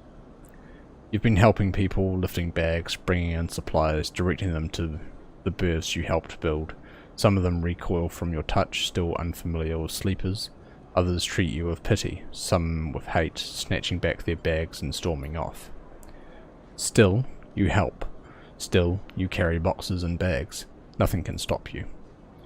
You don't look for Sol, you know he is busy. Just like you, trying to make this thing work, trying to fit as many people as will come onto the Pilgrim Seed. You know you will see him before this is all over. You keep working, but there's something in the back of your mind, something eating away at you. You try to push it to the back of your thoughts, but it keeps coming back. The eye is over, that is the thought. That the eye, even if the flux doesn't get it, is on its way out. How can it survive when these floods of people are leaving it behind? It's a thought that troubles you, because it makes you question why you have held on here so long, in a place that seems so temporary for so many people. Are you just a stubborn idiot, someone who didn't get the message? Or are you strong, committed for lasting the storm, or seeing the collapse coming, for facing it head on? Because there is something you are sure of now. This place, like all places, is temporary. And as each face passes you, each family packs up and gets on board the Pilgrim Seed, it feels ever more temporary, ever more fragile. Which means it either desperately needs protecting or desperately needs to be left behind. The choice is yours.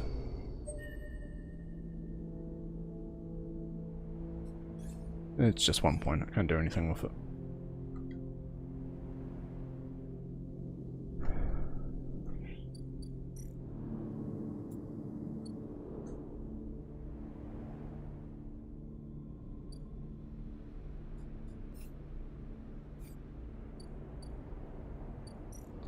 So, where now?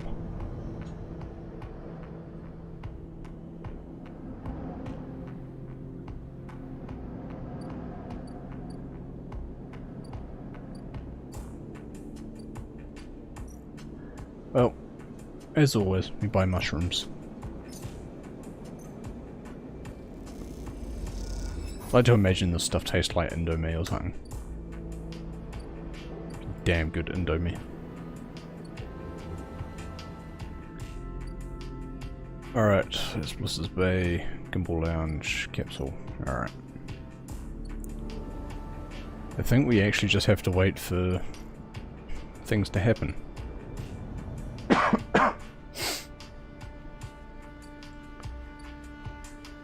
In which case...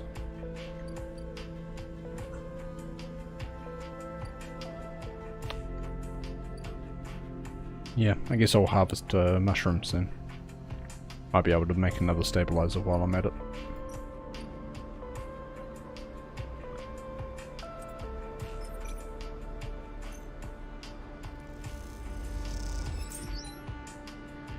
Well, we got one club head, at least.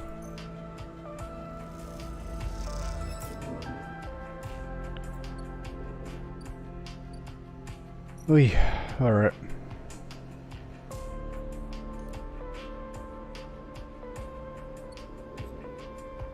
And we won't repair on this one. We'll just hold off. What if I need a bunch of scrap? Who knows? We can take the hit.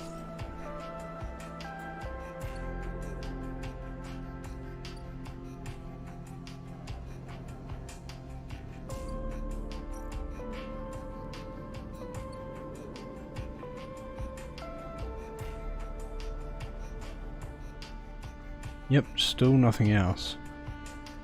Ugh. Maybe I am just slightly overpowered for this. Which I guess is a good way to be. Alright.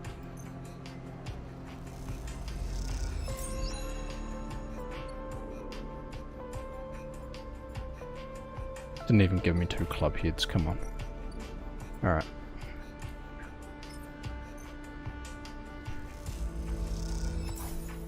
Well, we can start germinating these spores again, despite the fact that the apocalypse will arrive, or sorry, the flux will arrive before it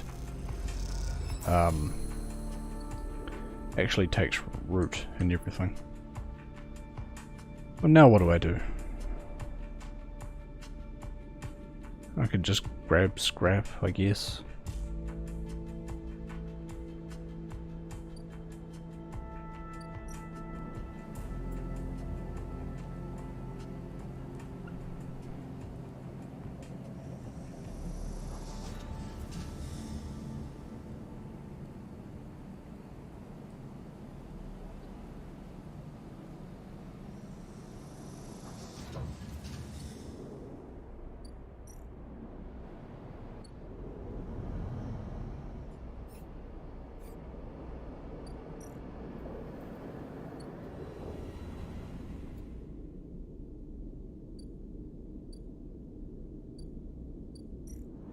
What's in the Gimbal Lounge? Spacer meal? No, fine. Expensive capsules? I don't want to sleep there.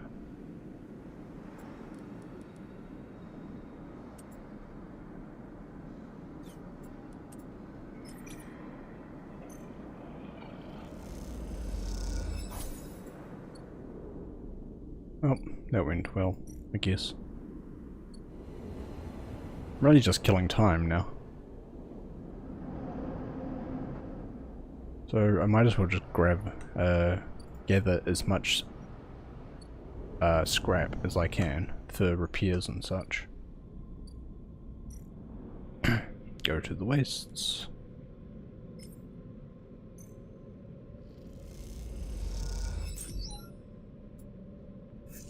Reroll.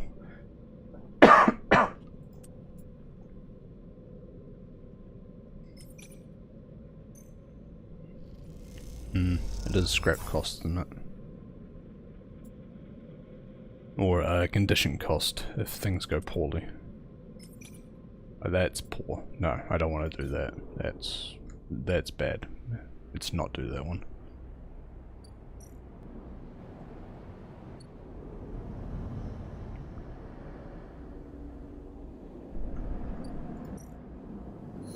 We're still sold out of scrap, yeah. Good. Okay. And these ones are away still.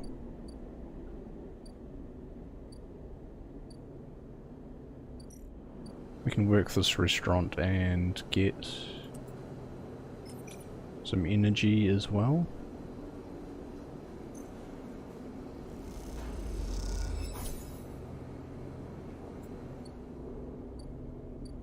Alright.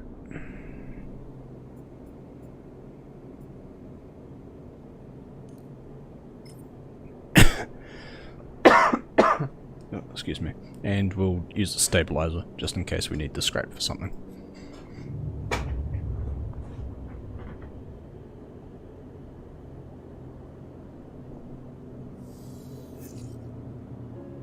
Oh, I didn't use the stabilizer properly. Shit. Okay. That is my mistake. Peak slate chirps in your pocket. You take it out. A message. The connection is ready. Meet me at Founders Gap, Greenway side. Peak. You clench your jaw. It's time. And I fucked up. I fucked up. I cannot believe I am down 1 dice for the day.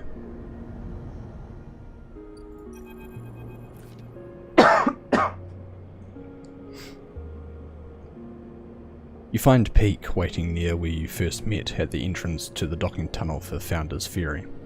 They are leaning beside the wall in the flickering light, and you realise now how different they look from when you first met.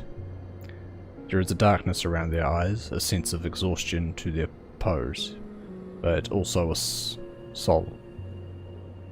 solidity, a sense of purpose and self-knowledge. They look concrete, for want of a better word, solid. Sleeper, they spot you and a small smile crosses their face. Glad you came. Of course. The break in the connection is up ahead. They walked away from the docking tunnel into the ragged, half-crushed corridor that descends into darkness. They poke their slate and a torch flicks on, lighting the way ahead. As you descend through the layers of the broken edge of the eye, Peak talks, filling the silence. I had to hunt all over this part of the eye to find the point where the connection was broken. They run a hand along the buckled metal of the wall, stooping under the angled ceiling. This hole, the gap, got knocked in the eye when Solheim collapsed. It's impossible to tell who did it, but my guess is they tried to scuttle the eye. If Solheim couldn't keep hold of their fancy new station, well, no one could. Peak ducks through a fractured passageway with hanging wires like vines. So this place has always been on borrowed time. I've managed to weave together the old connections and run a new patch down to where the main line still runs through the remaining ribs of the rim. They smile. Just like keeping those old XPR platforms running. Ish would be proud if she bothered to help. As Peak goes quiet, the corridor opens out into a wire-eater twisted passage with compartments on either side with thick wiring. Here, this is the connection point. You can see where Peak has levered off a panel and hooked up a thick cable to an existing hardware. As thick as a tree trunk, it snakes off into the dark ahead, its yellow rings making it look like some huge and exotic serpent. You did all this? Peak nods. It was an interesting challenge, plus it helped me keep my mind off things. Peak smiles a weak smile. There was a lot I would prefer not to think about. You both stand there, staring at the point where the new cable meets the old one, and the ends separate.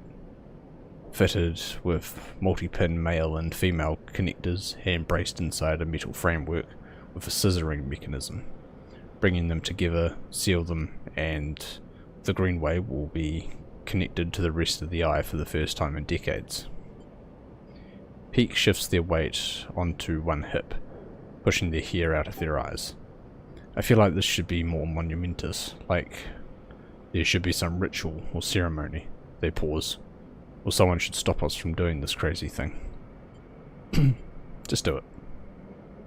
Peak nods. Pull the plaster off, right? Okay. They hold both sides of the supporting framework, ready to scissor it close. Here we go. Peak wrenches the framework closed, and the connectors thunk together with a sound that echoes down the ruined corridor into the dark on both sides.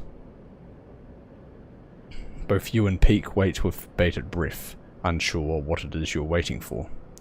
Do you expect the eye to suddenly stop spinning or lurch on its axis? For the power to go out, or for a shockwave to run through the corridors of the rim? You meet Peak's eyes, and suddenly they burst out laughing. What are we waiting for? They put a hand on their forehead. I feel like we just planted a tree and are expecting it to burst out of the ground. They shake their head. But you feel it. You feel it flowing like a stream that has been released from a cave and rushes out into the sunlight, crystalline and clear. You swear you can hear it running in the wires, like water, like rain, like steam. It doesn't roar or rattle, but it rushes and writhes there, like liquid roots. Peak sees the look in your eyes and stops laughing. You can see it, can't you? You can't see it, not with your eyes at least, but it is everywhere, and now it is out. It can't be put back in, that much is clear. You imagine the rim of the eye like a sponge, like soil soaking up the gardener and the chorus, and gaps filling with a burbling, constant, growing life. Peak stares at you, waiting for something, anything. Something has changed. Peak looks concerned. They close their eyes, they go to speak, but the words fail them.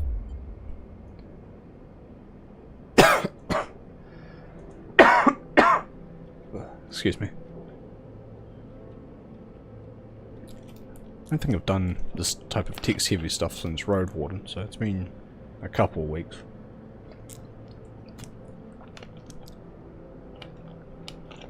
My throat being a bit unused to this heavy reading again.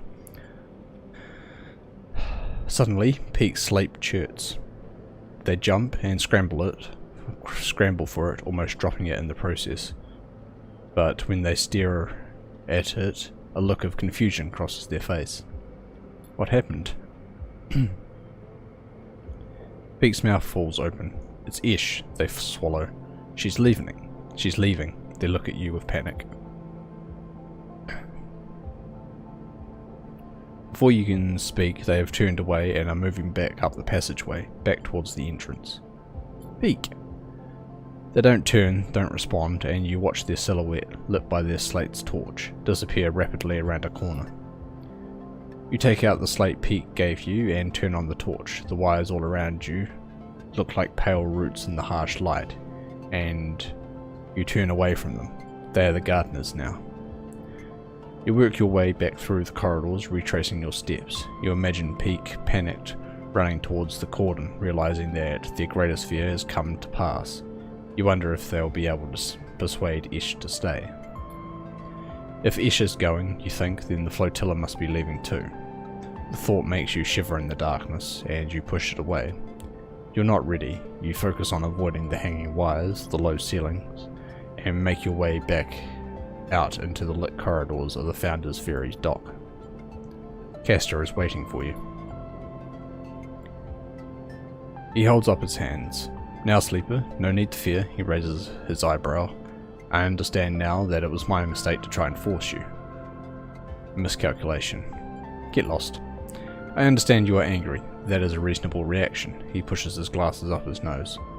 I only ask that you continue in the spirit of being reasonable and allow me to state my case. I won't hold you here, Sleeper. Castor stands to the side, but I wish to speak.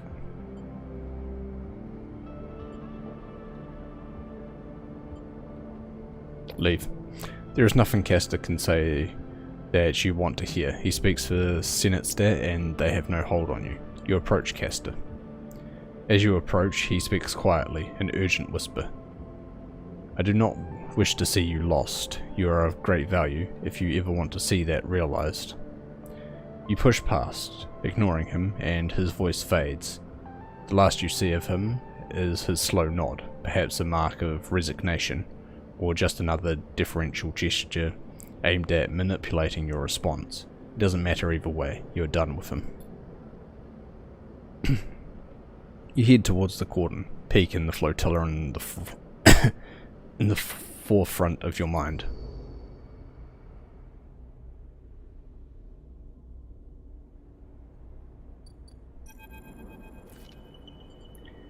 You arrive into chaos at the cordon. The final shuttles are leaving the ramshackle docks that have formed along the edge of the gap during the flotilla's stay. As they do, groups of evacuees push on board, hoping to be among the final people to escape from the Eye. The fear created by the Flux event became a series of rumours, and those rumours have driven many out of their homes. Others have staunchly doubled down on their position on the Eye, refusing to accept any gossip of a second collapse. You are unsure what you think. Is the collapse a certainty? Will Peak's action this cycle have changed anything at all? You are tired of these questions and instead set out to look for your friends. You quickly spot Peak and Ish at the far side of the chaotic bay. You quickly make your way through the crowd, slipping between gaps and the rushing evacuees stepping over bags and luggage. Progress is slow, but as you approach you can hear their voices over the crowd.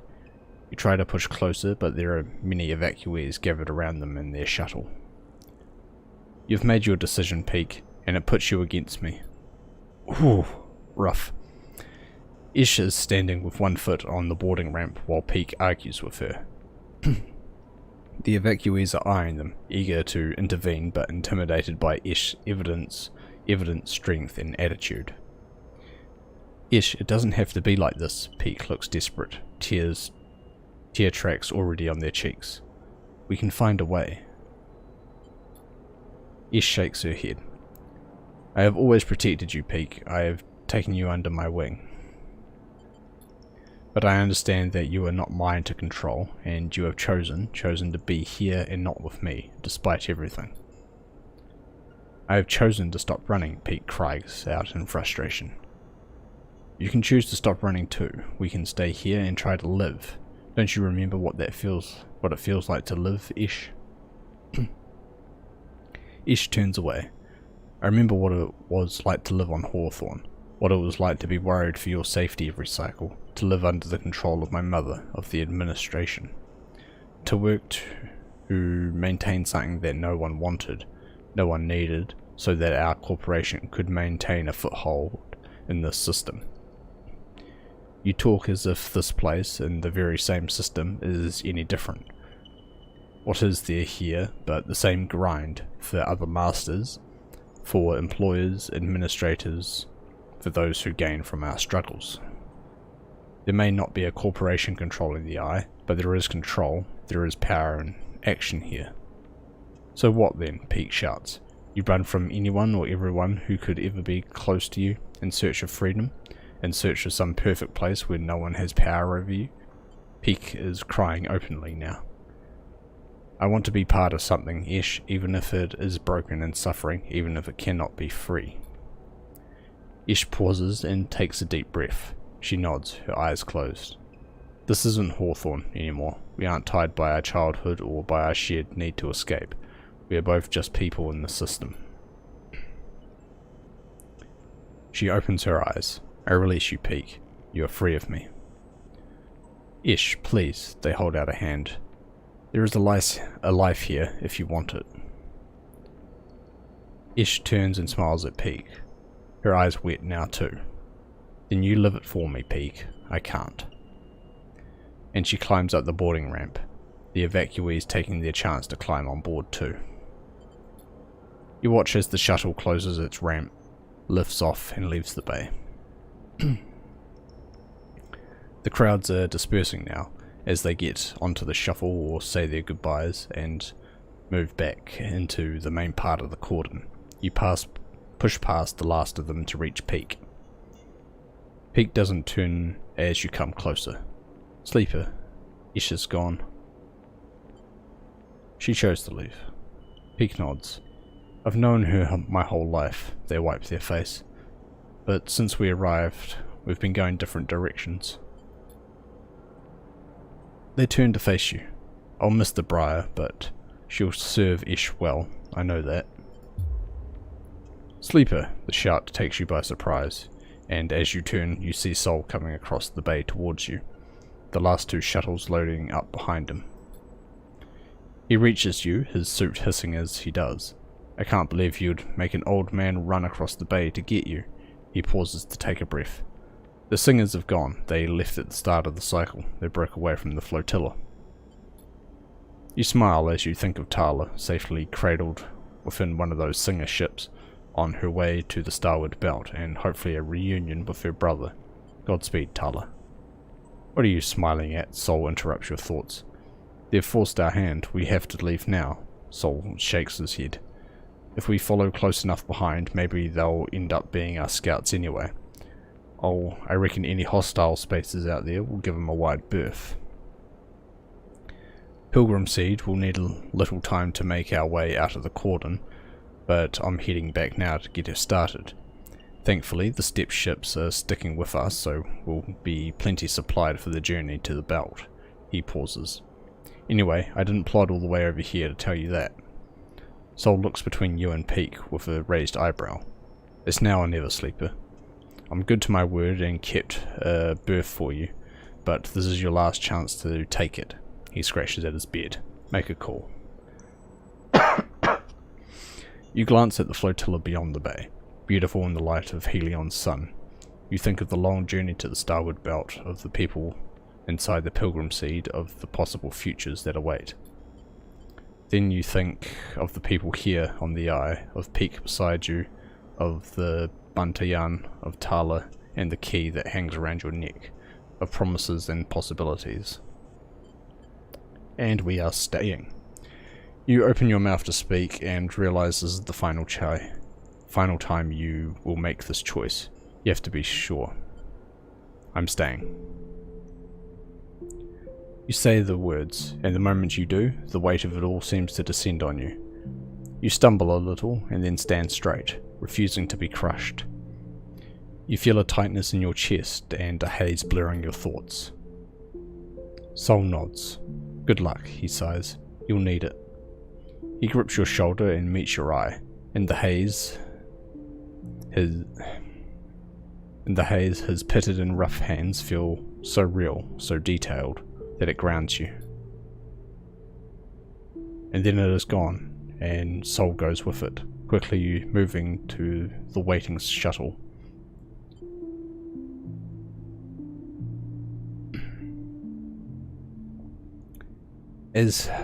As he does, you watch, unable to speak, your whole body pulsing. And then another hand falls on your shoulder, and it grounds you once more.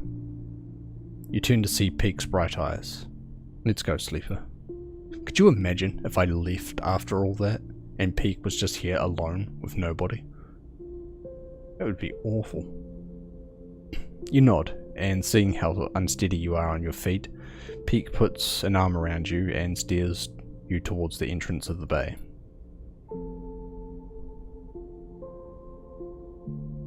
As they do, you hear the roar, feel the wind, as the shuttle lifts off and angles towards the flotilla. You don't turn, instead you keep your head down and focus on each step. As you do, you feel Peak beside you, holding a little of your weight, and you holding a little of theirs. This is how it will be for many cycles, after you both leave the bay and head back into the eye. You will both hold things for each other, remind each other of the choices you made, remember each other why it is important to keep going despite the moments when it seems impossible. You will keep each other going. That support will be vital when the second flux hits the eye, when it knocks the entire free spoke off the power grid, making the whole station lurch with a sickening motion. When it cripples systems and corrupts processes, leading sections of the station to go dark or start venting oxygen. When holding on is all you can do, while the world seems to come apart around you. And yet, somehow, the eye will persist. Systems will resist total collapse in ways that will seem inexplicable to many. But to you and Peak, they will signal the awakening of a new force within the station.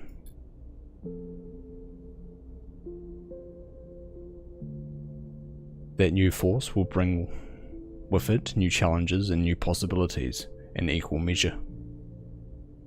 Strange growths will be reported all around the station in the wake of the flux event, fungal crusts pushing through pipes and wiring. The eye will go wild and fecund, becoming a station of increasing unpredictability, prone to seasonal rhythm of spore clouds and sudden growth spurts. There will be a strange and unsettling beauty to this paradigm shift, as the greening of the station turns it from a corporate ruin to some altogether new assemblage of biological and mechanical structures. Rika will take on this challenge with energy that seems impossible for her age, and until her final days will delight in the new mysteries of the eye and its gardener produce. And this new era consolidates around the station.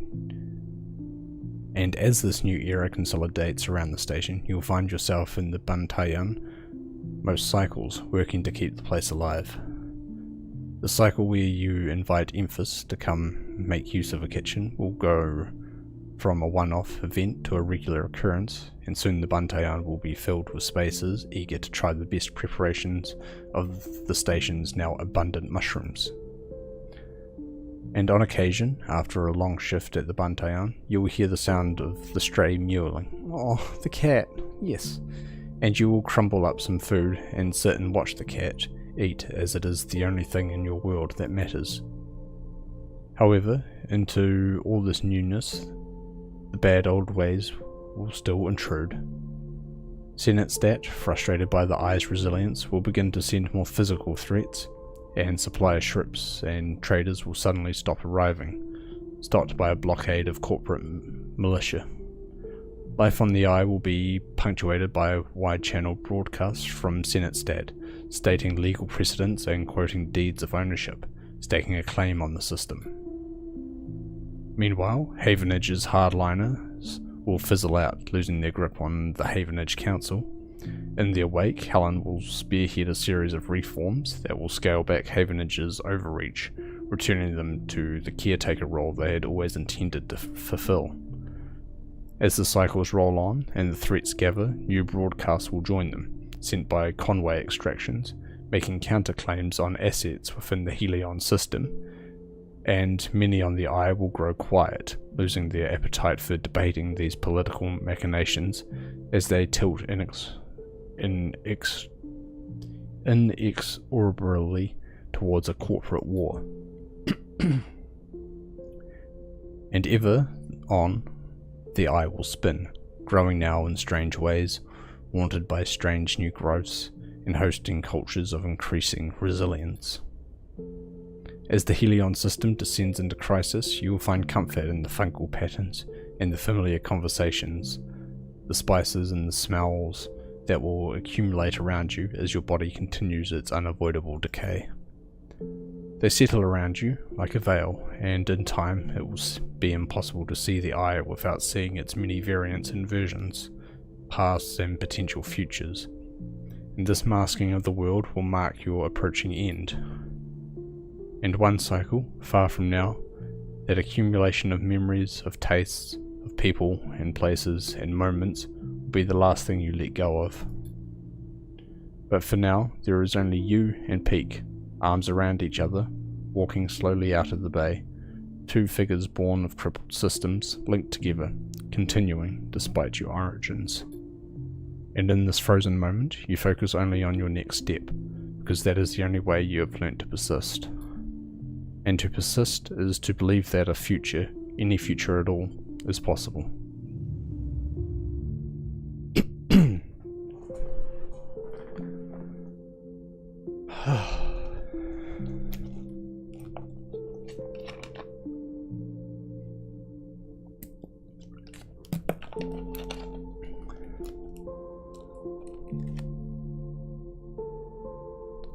I like that.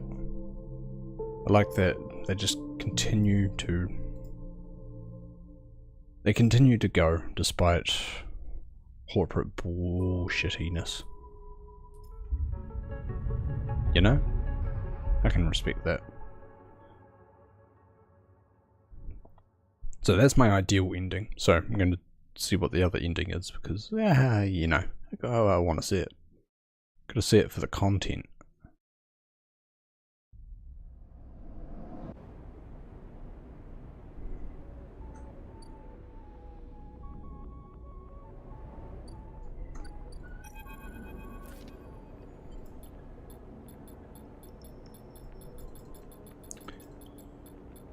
Skip through this.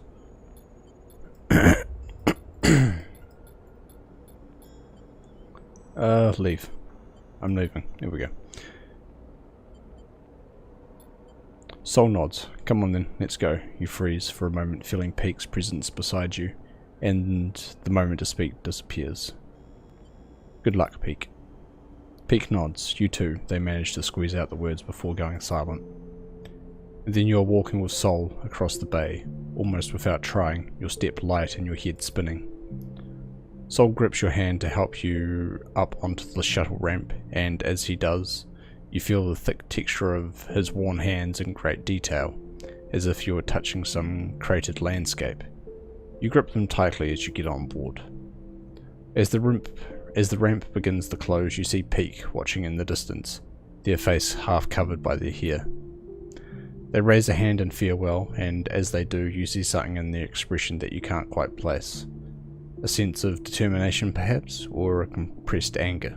Something that will drive them forward from this point on, to a future you can believe will be better. And then the shuttle ramp closes, and the metal box you're inside rumbles and tilts. Some of the evacuees with you screech at the sudden movement, but they settle as the ship carves its way out of the bay towards the flotilla, towards whatever comes next. When you arrive, you will find a berth, just as Soul promised, tucked in among hundreds of others, like a strange neighbourhood of tiny flats. The communal canteens, the water supply, the farm stacks, these shared spaces will become the centre of this new reality. The places where stories are shared, where signals and messages from ships of the system and the Eye itself are interpreted and discussed. You'll find yourself unable to resist listening into any conversation about the Eye, any scrap of data or detail. This is how you'll hear that another flux event hit not long after the flotilla left, one that knocked out power for the whole free spoke, they say, disconnecting the hub from the rim for many cycles, one that crippled many systems and cost many lives. But the flotilla, having departed with enough time, will outrun the flux, and you and all the evacuees will be thankful for this mercy. You also hear of strange growths that people started reporting around the station in the wake of this event, fungal crusts that push through pipes and wiring. Rumours of the Eye going wild and fecund will travel quickly around the Pilgrim Seed, telling stories of a station of increasing unpredictability, prone to seasonal rhythm of spore clouds and sudden growth spurts. As your long journey across this system becomes a dull routine of the same faces and places, you will delight to overhear that the Eye persists despite everything, that crippled systems are rebooted and replaced, that the new seasons of growth and decay bring with them a plenitude of resources and surprises. You will hear that Havenage's hardliners have fizzled out, losing their grip on the Havenage Council. In their wake, Helen will spearhead a series of reforms. Havenage's overreach, yada yada, that's the same as last time. And after a long time, you will find the stories of the Eye become less the signals and messages, fewer, replaced instead by a new arranger of broadcasts, this time from Senate stats stating legal precedents and quoting deeds of ownerships they can claim on the system. These messages will set the rumour mill on the Pilgrim Seed spinning, and you will rarely have a moment where you don't hear mention of that company and its claims. Occasionally, on the long trip, you'll make a pilgrimage to the dust house on a supply shuttle, and gather clubheads from among the mulch. You'll talk with Aki as they are processed into stabilizer and hear of how the plants are changing, adapting, becoming ever intertwined in this new and unprecedented ecosystem. And then, in the final part of your journey, as you reach the far parts of the system where the few signals travel, and the starboard belt grids the system like a defensive ring, there will be distant reports of another fleet entering the system, under the banner of the all too familiar Conway extractions. By the time this happens, you and the evacuees will begin to discuss these events less and less, perhaps in hope of avoiding being implicated in the coming corporate war. And finally, one cycle, far from this moment, you will arrive at an asteroid port in the starboard belt. One you have yet to know, and you and all the evacuees will be released into it. In that moment, half a system and hundreds of cycles away from the eye, you will think back on your time there with equal sadness and fondness. And then you'll step out of the pilgrim seed, never to return, and once more try to make a future for yourself that might be different to those false futures promised to you many times. But for now, you remain on the shuttle, angling its way towards the bays of the pilgrim seed, carrying the hopes of all who tremble quietly within it. And in this moment, you feel the eye release you, just as Ish released Peak, and it feels so good. Yeah, I much prefer the other ending. With that Citizen Sleeper.